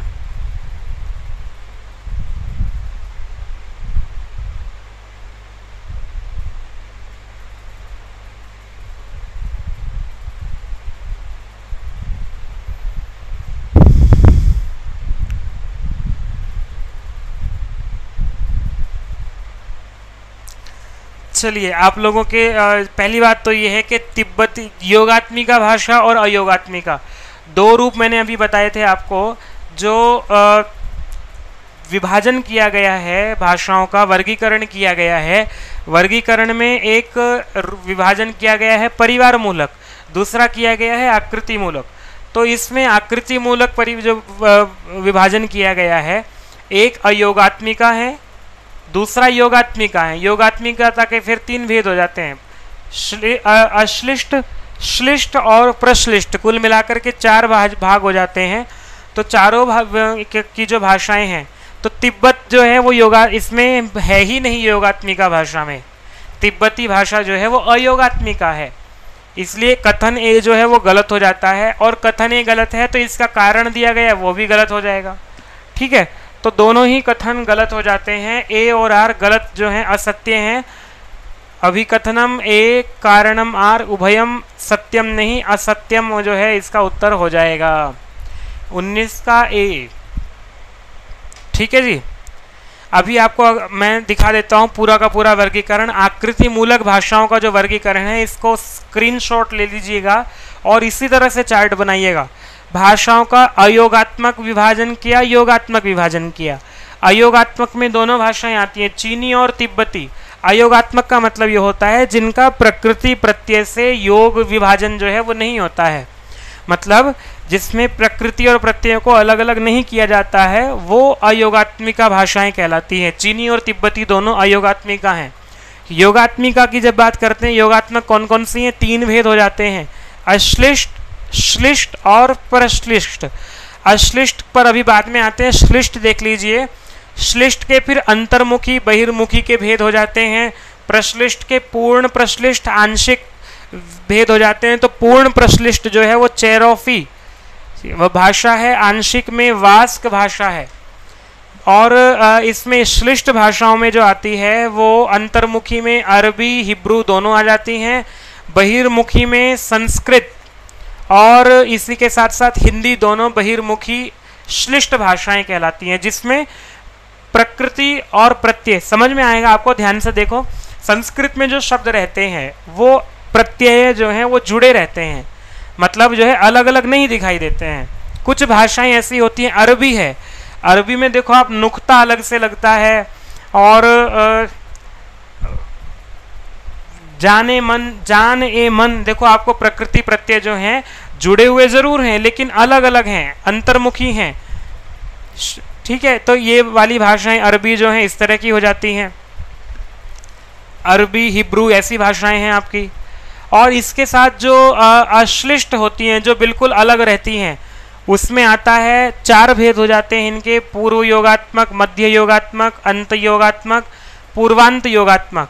बाकी इनके उदाहरण हैं पूर्व योगात्मक के हैं काफिर और वांतु और जूलू। वांतु को बहुत पूछा जाता है। मध्य योगात्मक में संथाली और मुंडा भाषाएं आती हैं। अंत योगात्मक में तुर्की, वास्क, तमिल, तेलुगु, कन्नड़, मलयालम भाषाएं आती हैं। और पूर्वांत योगात्मक में मफोर आता है। वैसे कई बार जो प्रश्न पूछा जाएगा केवल ये पूछा जाएगा अश्लिष्ट भाषा कौन सी है इनमें, तो वांतु, काफिर, संथाली, तुर्की, तमिल, तेलुगु, कन्नड़, मलयालम और मफोर और जूलू, ये वाली भाषाएं जो हैं ये अश्लिष्ट हैं। संस्कृत और हिंदी दोनों जो हैं वो श्लिष्ट हैं। अरबी हिब्रू भी श्लिष्ट हैं और प्रश्लिष्ट में आएंगी, बिल्कुल जिसमें प्रकृति प्रत्यय का पता ही नहीं चलेगा, वो कहलाएंगी आपकी चेरोफी और वास्क भाषा। ठीक है जी। तो ये पूरा का पूरा चार्ट आप बना लीजिएगा। बृहत् शब्देन्दु शेखर इति ग्रंथस्य कर्ता कौन है? इसके कर्ता बृहत् शब्देन्दु शेखर के पता होगा, बिल्कुल उत्तर दीजिएगा। अनिल झाखड़ जी आए हैं, स्वागत है आपका बंधु, नमो नमः। बृहत् शब्देन्दु शेखर यूजीसी नेट की कक्षा जो हमारी चल रही है ये, तो जो लोग तैयारी कर रहे हैं सच में उनके लिए ये कक्षा संजीवनी का काम करेगी। अपनी तैयारी परख भी सकते हैं और इसी के साथ साथ रिवीजन भी कर सकते हैं आप। मैं आज से पूरा का पूरा आपका रविवार की छुट्टी तो रह सकती है, बाकी की और कोई छुट्टी नहीं रहेगी। प्रतिदिन आपकी कक्षा चलेगी, 1 घंटा, सवा घंटा, 1.5 घंटा, जितना भी चले, लेकिन चलेगी। बी नागेश भट्ट ने लिखा है, ठीक उत्तर बिल्कुल आपका है। कौन दे रहे हैं उत्तर? ये अभिषेक राज जी, क्या बात है अभिषेक जी। इसका मतलब यूजीसी नेट की तैयारी करने का मूड हो गया है आपका। DSSB में आप अध्यापक बन जाएं, बड़ी मेरी शुभकामनाएं हैं। पूनम शर्मा जी भी बी कह रही हैं। नागेश भट्ट उत्तर ठीक है। कैयट ने प्रदीप टीका लिखी है महाभाष्य की, ठीक है जी। और जयादित्य वामन ने, दोनों ने काशिका वृत्ति लिखी है। चिंतामणि मुझे नहीं पता लगा कौन है, देखा नहीं। आप लोगों को पता है क्या चिंतामणि मणि क्यों दिया गया है यहाँ पर? बाकी नागेश भट्ट ने बृहत् शब्देन्दु शेखर लिखा ही है। योग दर्शनानुसारेण अधोंकितेषु कस्य ग्रहणम क्रिया योगो अस्ति। सरल प्रश्न आ गया है। क्रिया योग को आपके पास योग दर्शन पूरा लगा हुआ है। योग दर्शन से दूसरा पाठ जो है, पहला ही सूत्र वहां पर लिखा हुआ है, तो उसमें किस किस का क्रिया योग के अंतर्गत ग्रहण किया गया है ये पूछा है यहाँ पर। चलिए अभिषेक जी तैयारी कीजिए, पाठ्यक्रम लिखिएगा अपना पूरा। सबसे पहला काम होता है पाठ्यक्रम को देखना। मैं आपके बीच में कल पाठ्यक्रम लेकर के आऊँगा, मैं किस दिन क्या पढ़ाऊँगा आपको। क्रिया योग में जो है किसका ग्रहण किया गया है? स्वाध्याय का कह रहे हैं। तपः स्वाध्यायेश्वर प्रणिधानानि क्रिया योगः। ये लीजिए, तपः स्वाध्यायेश्वर प्रणिधानानि क्रिया योगः, साधन पाद में आया है। पहला पाद समाधि है, दूसरा साधन है, तो पहला ही सूत्र है ये वाला। ठीक है जी। बाकी के ये जो हैं ये समाधि पाद के अंतर्गत आते हैं। प्राणायाम और ध्यान और शौच भी ये तो खैर बाह्य आ जाता है। तो तप, स्वाध्याय और ईश्वर प्रणिधान तीनों को मिलाकर के क्रिया योग कहा है पतंजलि ने योग दर्शन में, महाभाष्य में, योग दर्शन में, योग सूत्र में। महाभारतस्य वन पर्वणि के उपाख्याने स्तः। लो जी, सरल प्रश्न आ गया है आपके लिए, उत्तर दीजिएगा। राज साहू जी भी उत्तर दे रहे हैं। हम तो अकेले ही चले थे मंजिल की तरफ जानिब, लोग मिलते चले गए कारवां बढ़ता गया। लोग जुड़ते गए, कारवां बढ़ता गया। तो आज हमारी कुछ स्थिति ऐसी हो रही है। पहले एक ही व्यक्ति उत्तर दे रहा था, फिर 2 ने उत्तर देना शुरू किया, अभी 4 लोग उत्तर दे रहे हैं। तो ये प्रसन्नता का विषय, 5 लोग उत्तर दे रहे हैं। वन पर्व में कौन कौन से उपाख्यान आते हैं? उपाख्यान DSSB में भी प्रश्न आ सकता है ये। तो जो लोग DSSB की तैयारी कर रहे हों उनके लिए भी ये संजीवनी जो है, देखो एक प्रश्न को ऐसे इकट्ठा करना पड़ता है भैया जब तैयारी करते हैं तो। ठीक है, तो रामोपाख्यान और मत्स्योपाख्यान दोनों आए हैं ये वाले, है ना। डी उत्तर दे रहे हैं, D एवं A, शकुंतलोपाख्यान और रामोपाख्यान बता रहे हैं आप। C उत्तर भी आया है, C कह रहे हैं B एवं D। लो भैया, B और D जो है वही ठीक उत्तर मुझे भी याद आ रहा है। अभिषेक राज जी क्या कहते हैं आप? मुझे एक बार, अरे वाह, मुझे भी यही याद आया। तो यही उत्तर है आपका, B और D, मत्स्योपाख्यान रामोपाख्यान दोनों मिलकर के जो है। लो भैया मैंने लिख लाया हूँ। आदि पर्व में क्या है?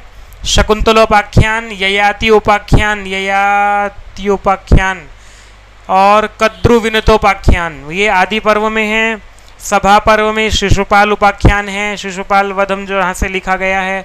वन पर्व में नल, राम उपाख्यान, शिव्य उपाख्यान, शिवी, और मत्स्य उपाख्यान, सावित्री उपाख्यान, किरातार्जुनियम और नल चंपू, ये सब जो हैं वन पर्व से लेकर के लिखे गए हैं, सारे उपाख्यान वहीं आते हैं।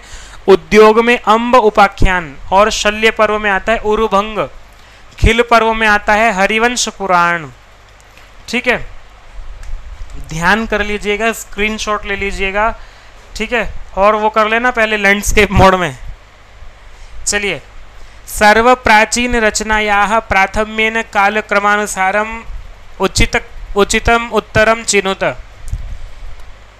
कालक्रम कवियों का बहुत बहुत बहुत महत्वपूर्ण होता है, और आपको एक, ये पहले जो प्रश्न आता था केवल एक का पूछते थे, ये पूछ लेते थे, मान लिया पहले प्रश्न जो आता था वो ये आता था, इनमें से प्राचीनतम कौन है, ये अर्वाचीन कौन है, ऐसे कोई प्रश्न पूछ लेते थे पहले। अब देखो आपको कंपटीशन टफ कर दिया है, मतलब आपको ढंग से ही पढ़ना पड़ेगा। 4 दे दिए हैं, चारों को सजाना है, पेंटिंग बनानी इनकी क्रम से। तो 23वां प्रश्न जो है वो आपको सबसे, देखो कौन है, रघुवंश सबसे प्राचीन दिखाई देगा, कालिदास का। कालिदास का समय क्या है बताया हुआ है, प्रथम ईस्वी पूर्व, ईसा पूर्व, ईस्वी पूर्व नहीं ईसा पूर्व, प्रथम ईसा पूर्व शताब्दी भी है। ठीक है, इसके बाद आ जाते हैं बाणभट्ट, 7वीं शताब्दी का समय इनका रहता है। नैषद चरितम जो है वो श्रीहर्ष का समय क्या रहेगा, नल चंपू का तो 10वीं शताब्दी है, और नैषद का मेरे विचार से 12वीं शताब्दी होना चाहिए श्रीहर्ष का समय। देख लेते हैं, लिखा होगा कहीं को, हाँ 12वीं शताब्दी उत्तरार्ध है। ठीक है, कालिदास प्रथम शताब्दी ईसा पूर्व, बाणभट्ट 7वीं शताब्दी का पूर्वार्ध, त्रिविक्रम भट्ट 10वीं शताब्दी का पूर्वार्ध, और श्रीहर्ष का 12वीं शताब्दी का उत्तरार्ध। तो उत्तर आपका ठीक हो जाता है जी बी। बी उत्तर देने वालों में अनिल झाखड़ जी भी हैं, और इसी के साथ साथ पूनम शर्मा जी भी हैं। बाकी नीतम जी गलत, कोई बात नहीं है, गलत हो जाता है, लेकिन एक बात विशेष ये है कि एक कक्षा में आने से यदि एक प्रश्न ठीक हो जाता है। अच्छा, वो 22 का उत्तर था, 23 का उत्तर नहीं था, 23 की बात कर रहे हैं हम लोग। नैषद चरिते कति सर्गाः सन्ति, लो भैया सरल प्रश्न आ गया है, सबका उत्तर ठीक हो जाएगा। कुछ प्रश्न ऐसे भी पूछ लिए जाते हैं, कितने सर्ग हैं नैषद चरितम में।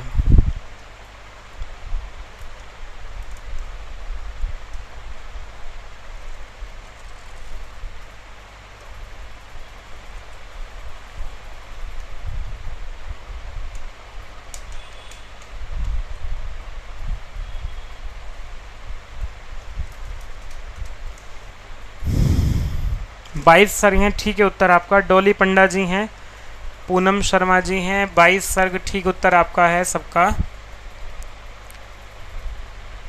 को अर्थापत्ति प्रमाणम स्वीकरोति, इनमें से कौन ऐसा है जो अर्थापत्ति प्रमाण को स्वीकार करता है। प्रमाण जो हैं वो सबके लिखे आपको बताए हुए हैं। जो लोग DSSB या UGC नेट में भी मैं पहले से कक्षा लेता रहा हूं, तो प्रमाण मैंने विशेष रूप से कहा है, प्रमाण का प्रश्न आपका ठीक होना ही होना है अगर आपने एक चार्ट अपना बना लिया है तो। दिनेश कुमार जी स्वागत है आपका। जब बोर हो जाएंगे बता दीजिएगा, कक्षा बंद कर देंगे, और नहीं तो मैं खड़ा हूं और आप पढ़ रहे हैं। हम तो उस परंपरा वाले हैं, हमारे गुरुजी तो पढ़ने वाला होना चाहिए, पढ़ाना शुरू कर देते तो फिर पढ़ाते ही रहते थे। हम लोग भी जो है कभी कभी जब मन नहीं होता पढ़ने का तब कहते थे गुरुजी बस कल पढ़ देंगे, पर वो कक्षाएं पढ़ी हुई आज तक भी याद हैं। अर्थापत्ति को स्वीकार कौन नहीं करता है, डी बता रहे हैं मीमांसा दर्शन। और कौन स्वीकार करता है ये पूछा गया है। अच्छा हाँ ठीक है, बिल्कुल उत्तर आपका मीमांसा दर्शन जो है वो ठीक है। मैं आपके लिए बीच में चार्ट रख देता हूँ पूरा। क्या चार्ट है, चार्वाक जो है वो प्रत्यक्ष को मानता है केवल, जैन जो है वो प्रत्यक्ष अनुमान को मानते हैं, बौद्ध भी प्रत्यक्ष अनुमान को मानते हैं, वैशेषिक भी प्रत्यक्ष अनुमान को मानते हैं। ठीक है जी, इनको लिख लीजिएगा इसी क्रम में, ये और ये तीनों जो है जैन बौद्ध वैशेषिक प्रत्यक्ष अनुमान को मानते हैं। इसी के साथ न्याय जो है वो 4 मानता है, सबको पता ही है। सांख्य और योग 3 मानते हैं, प्रत्यक्ष अनुमान शब्द दोनों ही भाई भाई हैं, सांख्य योग भाई भाई तो न्याय वैशेषिक भी हैं, लेकिन दोनों में भाई भाइयों में। पूनम जी आपको यही पीडीएफ मिल जाएगी, एक आध दिन में आपको पीडीएफ मिल जाएगी। मैं प्रतिदिन रात को जो है पीडीएफ भेज देता हूँ टीम को, टीम फिर इस पर अटैच कर देती है। मीमांसा प्रभाकर जो दोनों हैं प्रत्यक्ष अनुमान उपमान शब्द अर्थापत्ति इसको मानते हैं 5 को, और मीमांसकों में भाट जो है प्रत्यक्ष अनुमान उपमान शब्द अर्थापत्ति अभाव जो है ये मानते हैं। वेदांत प्रत्यक्ष अनुमान उपमान शब्द अर्थापत्ति के साथ साथ अभाव को भी मानता है 6 प्रमाणों का। पौराणिक जो है वो 8 के 8 मानते हैं। तो ये आपके सामने रहा पूरा चार्ट।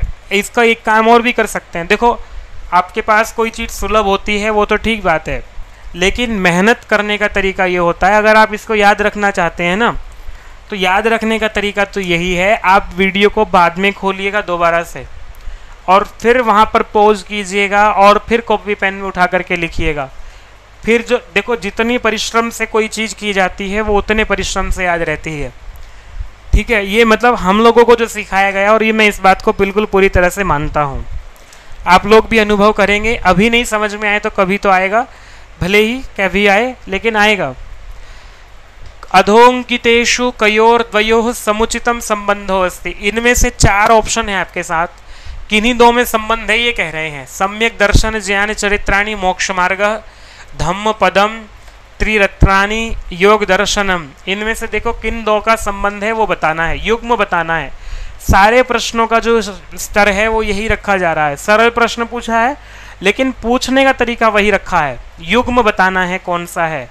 मेरा टारगेट 40 प्रश्नों को लेकर के करने का है। 40 प्रश्न आपको कराऊं, क्योंकि उसके बाद फिर कल फिर आपके बीच में पेपर कराना है ये वाला। तो उत्तर आपका आ जाना चाहिए था। त्रिरत्न जो हैं वो जैन दर्शन में त्रिरत्नों का बड़ा महात्म्य है। और त्रिरत्न क्या है? यही है ऊपर जो दिया गया है, सम्यक दर्शन, सम्यक ज्ञान और सम्यक चरित्र। ये त्रिरत्न जो है मोक्ष का मार्ग माना गया है जैन दर्शन में। ए और सी जो है वो इनका संबंध है। धम्मपद जो है वो बौद्ध से संबद्ध है, योग दर्शन अलग से है ही, इनका कोई संबंध नहीं है। योग का जैन से नहीं है, जैन का धम्म से नहीं है, जैन का योग दर्शन से नहीं है। बी ऑप्शन जो है ए और सी वाला उत्तर ठीक हो जाता है आप लोगों का।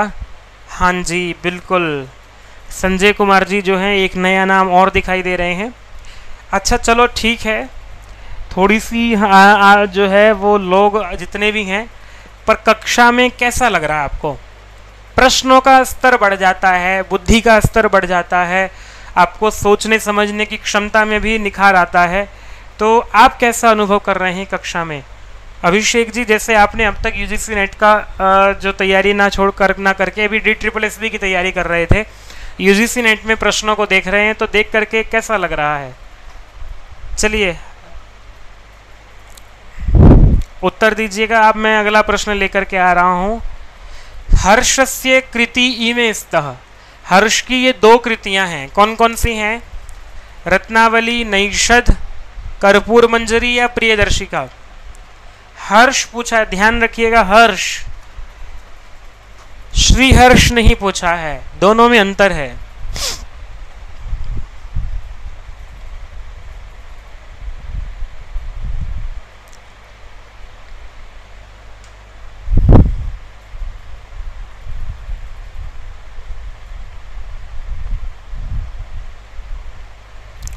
चलिए मैं ही बता देता हूं। कर्पूर मंजरी जो है वो राजशेखर का सट्टक है। नैषद जो है ए कह रहे हैं, ए एवं डी। लो भैया उत्तर ठीक देने वाले लोग आ गए हैं। ए और डी, रत्नावली और प्रियदर्शिका दोनों हैं। संजय कुमार जी, जितेंद्र कुमार जी का उत्तर ठीक है, पूनम शर्मा जी का ठीक है, अभिषेक राज जी का ठीक है। बिल्कुल बिल्कुल बिल्कुल, राजशेखर का जो कर्पूर मंजरी है वो 7वीं शताब्दी में पूर्वार्ध में हुए हैं, और इनकी 3 रचनाएं हैं, प्रियदर्शिका, रत्नावली और नागानंद। ठीक है, नागानंद नाटक है, बाकी ये दोनों जो हैं नाटिकाएं हैं। हर्ष का समय जो है वो 7वीं शताब्दी रहा है। ए और डी इसका। 28वें प्रश्न की ओर चलते हैं। ये है अधस्तनेषु पतंजलि प्रतिपादितेषु व्याकरण प्रयोजनेषु नास्ति, नास्ति पूछा है, इनमें से व्याकरण प्रयोजन बताए हैं। रक्षार्थम ऊह आगमः संदेहार्थम। तो व्याकरण पढ़ना चाहिए, क्यों पढ़ना चाहिए, उसके क्या प्रयोजन है, उन पर चर्चा करते हुए पतंजलि ने महाभाष्य के पशपशान्निक में एक पंक्ति लिखी है, कुछ प्रयोजन बताए हैं, तो उनमें से कौन सा ऐसा प्रयोजन है जो नहीं है।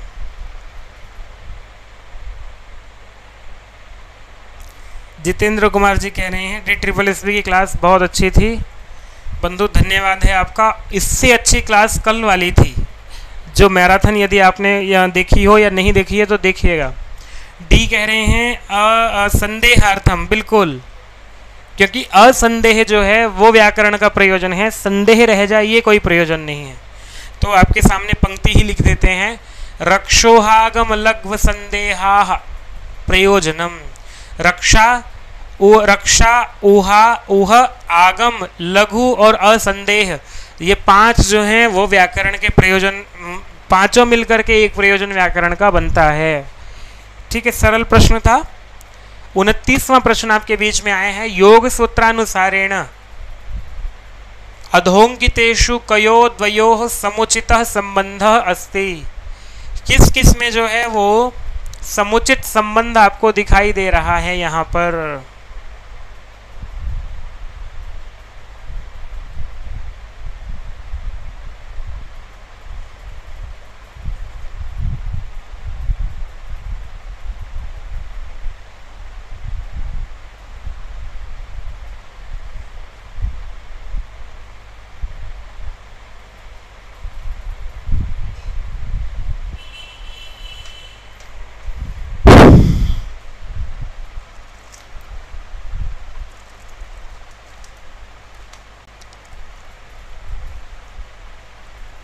रात्रि का समय है, निद्रा देवी जी जो हैं वो बुला रही हैं। 29 का डी कह रहे हैं, डी का मतलब है बी एवं डी में चित्त भूमि और चित्त वृत्ति में संबंध बता रहे हैं आप।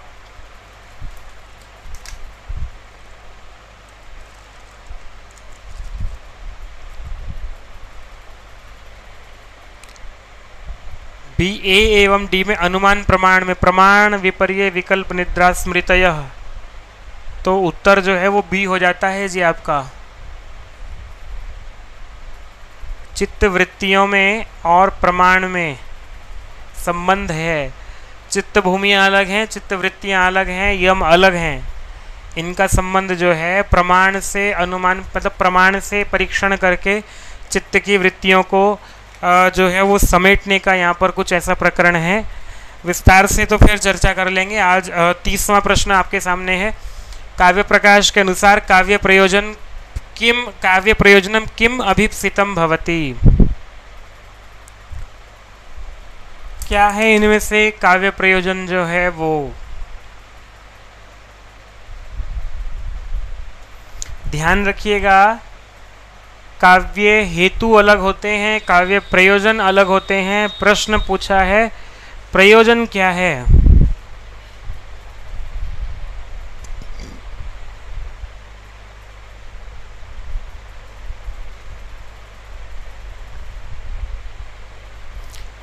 यूजीसी नेट का पूरा प्रकल्प चलेगा, हमारा ढंग से चलेगा।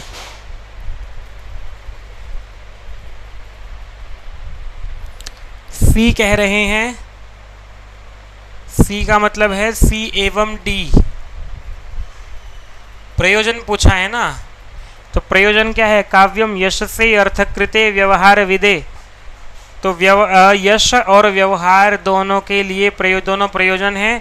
शक्तिर निपुणता लोकशास्त्र काव्याद्यवेक्षणात् काव्यज्ञ शिक्षयाभ्यास इति हेतुस्तदुद्भवे, ये दोनों हेतु हैं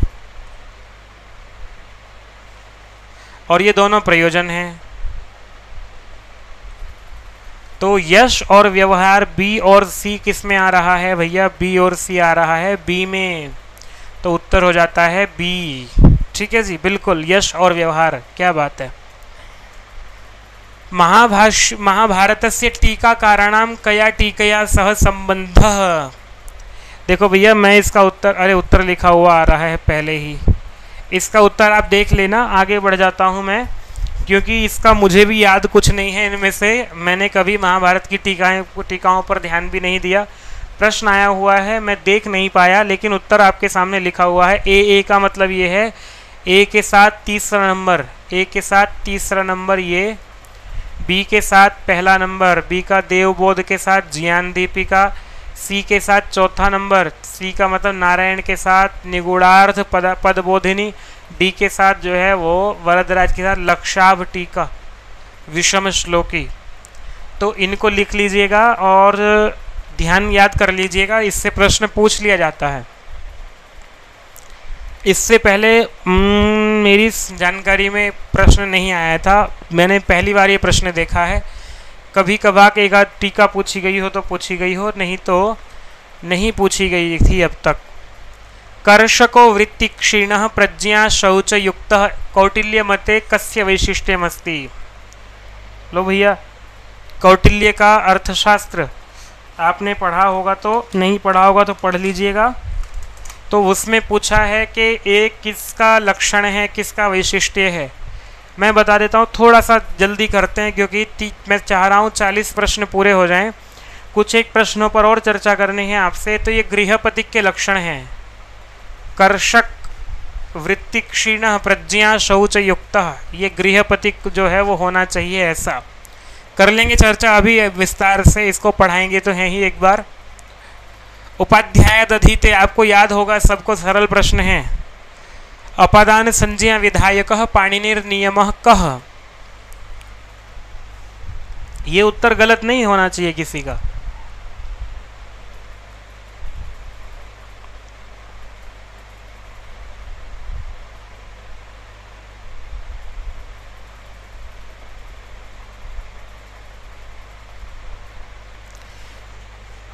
बिल्कुल, प्रश्न पढ़ा और उत्तर आख्यातोपयोगे उपाध्यायाद अधीते। नियम पूर्वक विद्याध्ययन जिससे की जाती है उसकी क्या बात है। सरिता शुक्ला जी भी उत्तर दे रही हैं और सी लिख रही हैं। प्रश्न की संख्या नहीं लिखी तो हमें कैसे पता चलेगा। पराजयर सोढ़ अध्ययनात् पराजयते भुवः प्रभवः हिमालयात् गंगा प्रभवती जनिकर्तु प्रकृति ब्रह्मणः प्रजा प्रजायन्ते। इनके उदाहरण आपको लिख लेने चाहिए ऐसे करके, तो आख्यातोपयोगे उत्तर सबका ही ठीक आएगा बिल्कुल।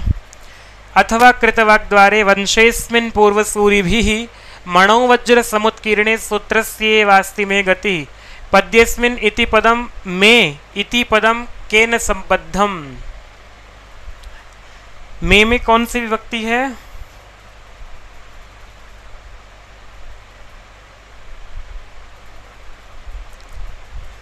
में पूछा है, रघुवंश से है। रघुवंश किसका है? कालिदास का, तो कालिदास का ही संबद्ध होगा। में कौन सी विभक्ति है? देखें कौन उत्तर दे देता है आप में से, जल्दी बताइएगा। में कौन सी विभक्ति है?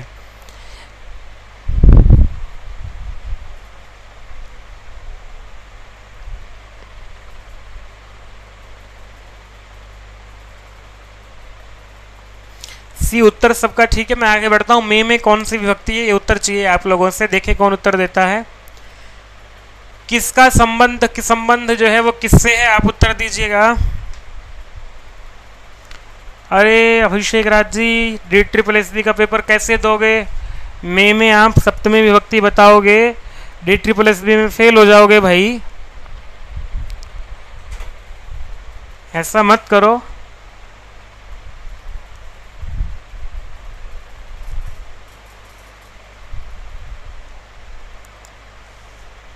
हाँ, षष्ठी विभक्ति। केन सह कस्य संबंधः, सप्तमी नहीं है। अस्मत् का में नौ नह बनता है षष्ठी में, ठीक है जी। तो चलिए अब इस पर बात कर लेते हैं, किसका किससे संबंध है। मूल प्रकृति विकृति, डी के साथ संबंध बनता है ए का। तो पहले देख लो, यहीं से पहले देख लेते हैं। डी ये रहा, डी के साथ, डी के सामने वन कहाँ लिखा हुआ है? कहीं भी नहीं है भाई।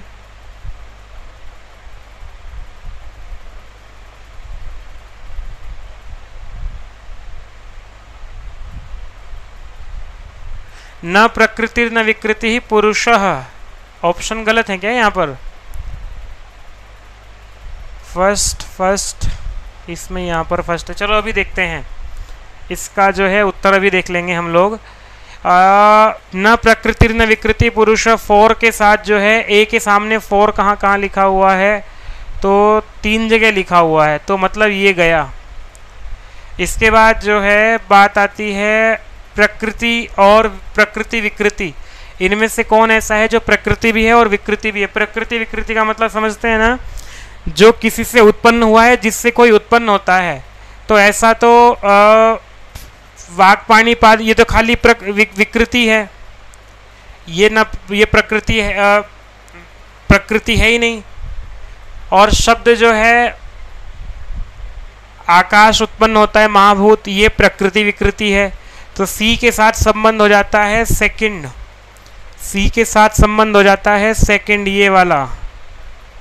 अब बी के सामने लिखा हुआ है 1, अविकृति, गलत लिखा हुआ है। मूल प्रकृति विकृति होना चाहिए। ठीक है, छोड़ो इसको, इसने गलत लिखा हुआ है यहाँ से जो भी है। तो मूल प्रकृति जो होती है वो अविकृति है, वो किसी का विकार नहीं है। और इसमें से वाक जो है, शब्द जो है वो प्रकृति विकृति दोनों हैं, और न प्रकृति न विकृति पुरुष है। अब वाक जो है वो विकृति होना चाहिए यहाँ पर। ठीक है, तो ए के सामने, अब देखें थर्ड है क्या कहीं पर? ए के सामने नहीं, ए के नहीं, बी के सामने थर्ड, बी के सामने थर्ड जो है वो यहाँ है। सी के सामने 1 ये है, तो ये ठीक हो जाता है आपका। डी के सामने सेकंड, डी के सामने फर्स्ट होना चाहिए। छोड़ो ये गलत है, ये ठीक है हमने जो बताया आपको। इसमें त्रुटि कहीं या तो टाइपिंग में हो गई होगी या नहीं देख पाया मैं भी इसको। बाकी समझ में आ रहा है ना? जो मूल प्रकृति है, सांख्य कारिका से ये है, मूल प्रकृति विकृति महदाद्या प्रकृति विकृतयः सप्त षोडशकस्त विकारो न प्रकृति न विकृति ही पुरुषः। मैं लिख देता हूँ आपके सामने, पुरुष अलग छोड़ देते हैं। बाकी जो 25 तत्व हैं उनका क्या क्रम रहता है? उनका क्रम रहता है मूल प्रकृति, इससे महत, महत से अहंकार, अहंकार से 5 तन्मात्राएं और एकादशेंद्रिय।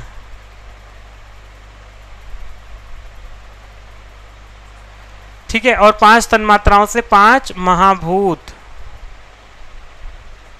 तो ये वाला क्रम रहता है।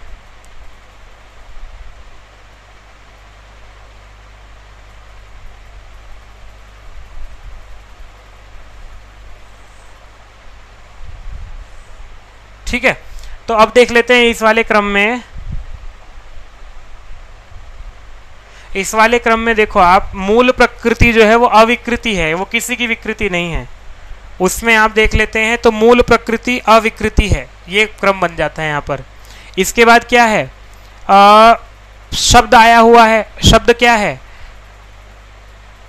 शब्द आ जाता है तन्मात्राओं में। तन्मात्राओं में शब्द से आकाश की उत्पत्ति होती है, तो ये प्रकृति भी है विकृति भी है। शब्द हो जाएगा प्रकृति विकृति। और वाक देखो एकादशेंद्रिय में है, ये विकृति मात्र है, तो वाक हो जाएगा प्रकृति की जगह यहाँ पर विकृति होना चाहिए था। तो वाक जो है वो विकृति हो जाता है। और पुरुष जो है न प्रकृति न विकृति पुरुष, यह यहाँ पर ये हो जाता है। सी ऑप्शन क्या कह रहा है? ए के सामने 4, ये ठीक है यहाँ पर। बी के सामने यहाँ पर थर्ड होना चाहिए था। तो ये सब गलती हैं अभिषेक जी, छोड़ो इन पर क्या दिमाग लगाना, बुद्धि अपनी चलनी चाहिए, जो ठीक है वो ठीक है। रस संप्रदाय से आचार्य उस्तः, कौन है जी रस संप्रदाय के आचार्य? सरिता जी कह रही है ठीक ठाक पढ़ा लेते हैं। अरे चलिए ठीक है जी, धन्यवाद आपका। रस संप्रदाय के कौन से आचार्य हैं ये पूछा है यहाँ पर। वामन भरत मुनि तो हैं ही रस संप्रदाय के, जिन्होंने इसको लिखा है रस सूत्र को सबसे पहले वामन ने और क्षेमेंद्र दोनों रस संप्रदाय के नहीं हैं। अभिनव गुप्त जो हैं उन्होंने रस संप्रदाय में अभिव्यक्तिवाद पर टिप्पणी की है इसकी। तो आपके सामने ए और डी ऑप्शन आ जाते हैं। ए और डी कहाँ आ रहा है, ये रहा, सी उत्तर हो जाता है। वैसे आपका ऑप्शन बी भी ठीक होना चाहिए एक तरह से देखा जाए तो। वाक्यम रसात्मकम काव्यम ये कहा है उन्होंने, ए नहीं सी उत्तर हो जाता है। ए और बी क्या करें, उत्तर ए होना चाहिए क्या, ये सी दिया है इन्होंने क्योंकि अभिनव गुप्त ने भी बाद में अभिव्यक्तिवाद की स्थापना की है। वामन भी रस संप्रदाय के वाले हैं, भरत मुनि भी रस संप्रदाय वाले हैं। बी और डी भी है क्या उसमें, ऑप्शन डी। चलो इसमें मुझे लग रहा है कि उत्तर एक तरह से देखा जाए तो तीनों ही रस संप्रदाय वाले हैं। ये इन्होंने दो पूछा है, पता नहीं कैसे पूछा है, पेपर में जो पूछा है मैं तो पेपर टाइप किया और टाइप करके आंसर की से आंसर की लिखे और उसके बाद अपना बुद्धि लगाई इसमें। आंसर की तो सी कह रही है, ए और डी।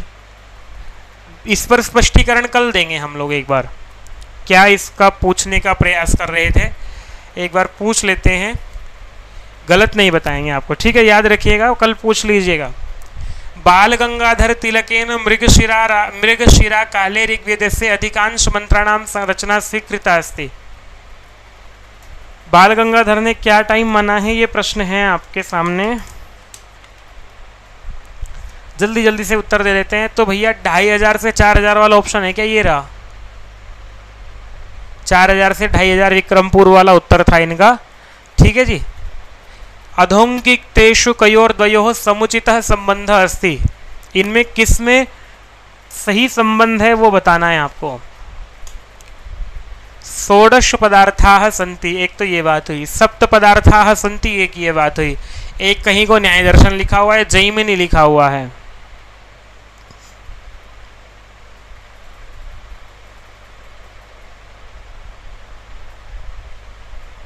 सप्त पदार्थ मानता है वैशेषिक।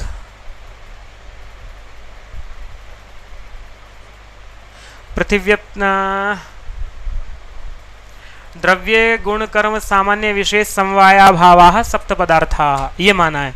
षोडश पदार्थाः जो है वो न्याय दर्शन ने माने हैं, तो ये संबंध बन जाता है, ठीक है। ए और सी का, ए और सी का है ये वाला संबंध, तो 38 का सी उत्तर हो जाता है। कोई बात नहीं है, डिलीट विलीट करने की आवश्यकता नहीं है, तो संबंध बन जाता है ए और सी वाला सी। मनुमते कह द्विजः सान्वयः शूद्रत्वं प्राप्नोति अधोलिखितेषु। किसके विषय में बात कर रहे हैं यहाँ पर, वेदम परित्यज्य अन्यत्र श्रमं कुर्वन् प्रातरुत्थाय स्नानम अकुर्वन् ब्राह्मण ग्रंथान वेदम स्वीकुर्वन् एकेश्वरवादम निंदयन्। तो भैया ये तीनों ही बातें जो हैं वो यहाँ पर नहीं हैं। तो वेदम परित्यज्य अन्यत्र कुरुते श्रमम, ये रहा आपके सामने। यो अनधित्य द्विजो वेदम अन्यत्र कुरुते श्रमम सजीवन्नेव शूद्रत्वम आशु गच्छति सान्वयः। कोई ब्राह्मण व्यक्ति जो है जीते जी अपने जीवित रहते हुए वेद में छोड़ करके कहीं और श्रम करता है, परिश्रम करता है, तो वह जीवित रहता हुआ ही शूद्रत्व को प्राप्त हो जाता है, ठीक है जी।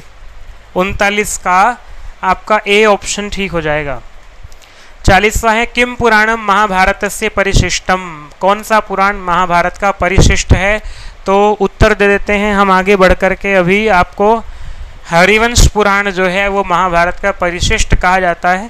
40 प्रश्न कराने थे, करा दिए हैं आपको। प्रयास किया है थोड़ा सा विस्तार से चर्चा करने का, क्योंकि यूजीसी नेट का पेपर देना है तो यही तरीका अपनाना पड़ेगा, और यही तरीका हम आपकी कक्षा में अपनाने वाले हैं। आपकी जो कक्षा ली जाएगी उसमें इसी तरह से प्रश्न रखे जाएंगे। ये प्रश्न आया है, यहाँ तो हम बिखरे हुए प्रश्न पत्र लेकर के आ रहे हैं, वहाँ एक विषय से व्यवस्थित आपके सामने प्रश्न रहेंगे। और टेस्ट सीरीज DSSB की ऑफर आपके सामने महोत्सव वाला, संस्कृत सप्ताह महोत्सव पे 80% छूट एक सप्ताह के लिए DS169 आपका कोड लगाना होगा। इसी के साथ जो आपका UGC नेट वाला बैच रहेगा उसमें आपको लगभग 2300-2400-2500 रुपये आपको देने होंगे। तो आप इसमें पूरा 75 घंटे की कक्षा है। मैं 75 घंटे कह रहा हूँ का मतलब ये है कि 90 घंटे हो जाएंगे। वो DSSB वाले जानते हैं, 50 घंटे कह के 90 घंटे पढ़ाया है। तो 75 घंटे की कक्षा है, बढ़ा करके मुझे तो मैंने 90 घंटे तो की ही है। आवश्यकता हुई अगर डेट आगे बढ़ गई, वैसे बढ़ेगी नहीं, बढ़ गई तो आगे और पढ़ा देंगे आपको, ठीक है जी। तो रिवीजन बैच है ये आपका, फ्रेश बैच नहीं, रिवीजन बैच। मतलब आप लोग अपने घर में पढ़ाई कर रहे होंगे तो आपको प्रश्न बताएंगे कि क्या प्रश्न बनेगा। बाकी व्याख्या आप जानते ही हैं, हम लोग जैसा करते हैं और कर रहे हैं वही सब वहाँ पर करेंगे। तो आप लोग इसके लिए संस्कृत सप्ताह महोत्सव वाला ऑफर आपके लिए है। 77% का Y321 कोड प्रयोग करेंगे तो आपको 2500 रुपये या 2400 जो भी इसका मूल्य है वो पड़ जाएगा, ठीक है जी।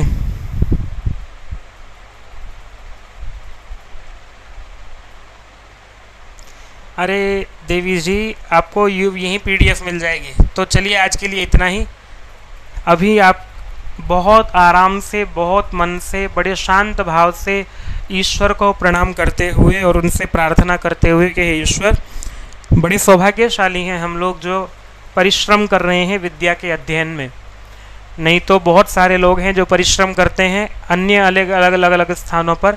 आप परमात्मा से प्रार्थना करते हुए कि हे परमात्मा, आपका बहुत बहुत धन्यवाद है, और आने वाले समय में हम लोग अध्यापक बनने हेतु जो प्रयास कर रहे हैं उसमें हम लोग निश्चित ही सफल होंगे। आपकी कृपा, आपका आशीर्वाद बना रहे, ऐसी प्रार्थना करते हुए निद्रा देवी से आह्वान कीजिए कि हे देवी, अपने आंचल में हमें स्थान दीजिए और बड़े ही शांत चित्त होकर के मन में किसी प्रकार का भाव परेशानी वाला ना रखते हुए बड़ी अच्छी सी नींद लीजिएगा। प्रातःकाल उठ करके फिर परमात्मा को स्मरण कीजिएगा, उन्हें धन्यवाद दीजिएगा। परमात्मा, आपकी कृपा से पूरी रात्रि जो है हमारी अच्छी निद्रा में व्यतीत हुई है, और फिर प्रयत्न कीजिएगा, अपने अध्यापक बनने के मार्ग पर निकल पड़िएगा। पूरा दिन भर परिश्रम कीजिएगा, कल रात्रि फिर सोते समय यही प्रार्थना परमात्मा से कीजिएगा।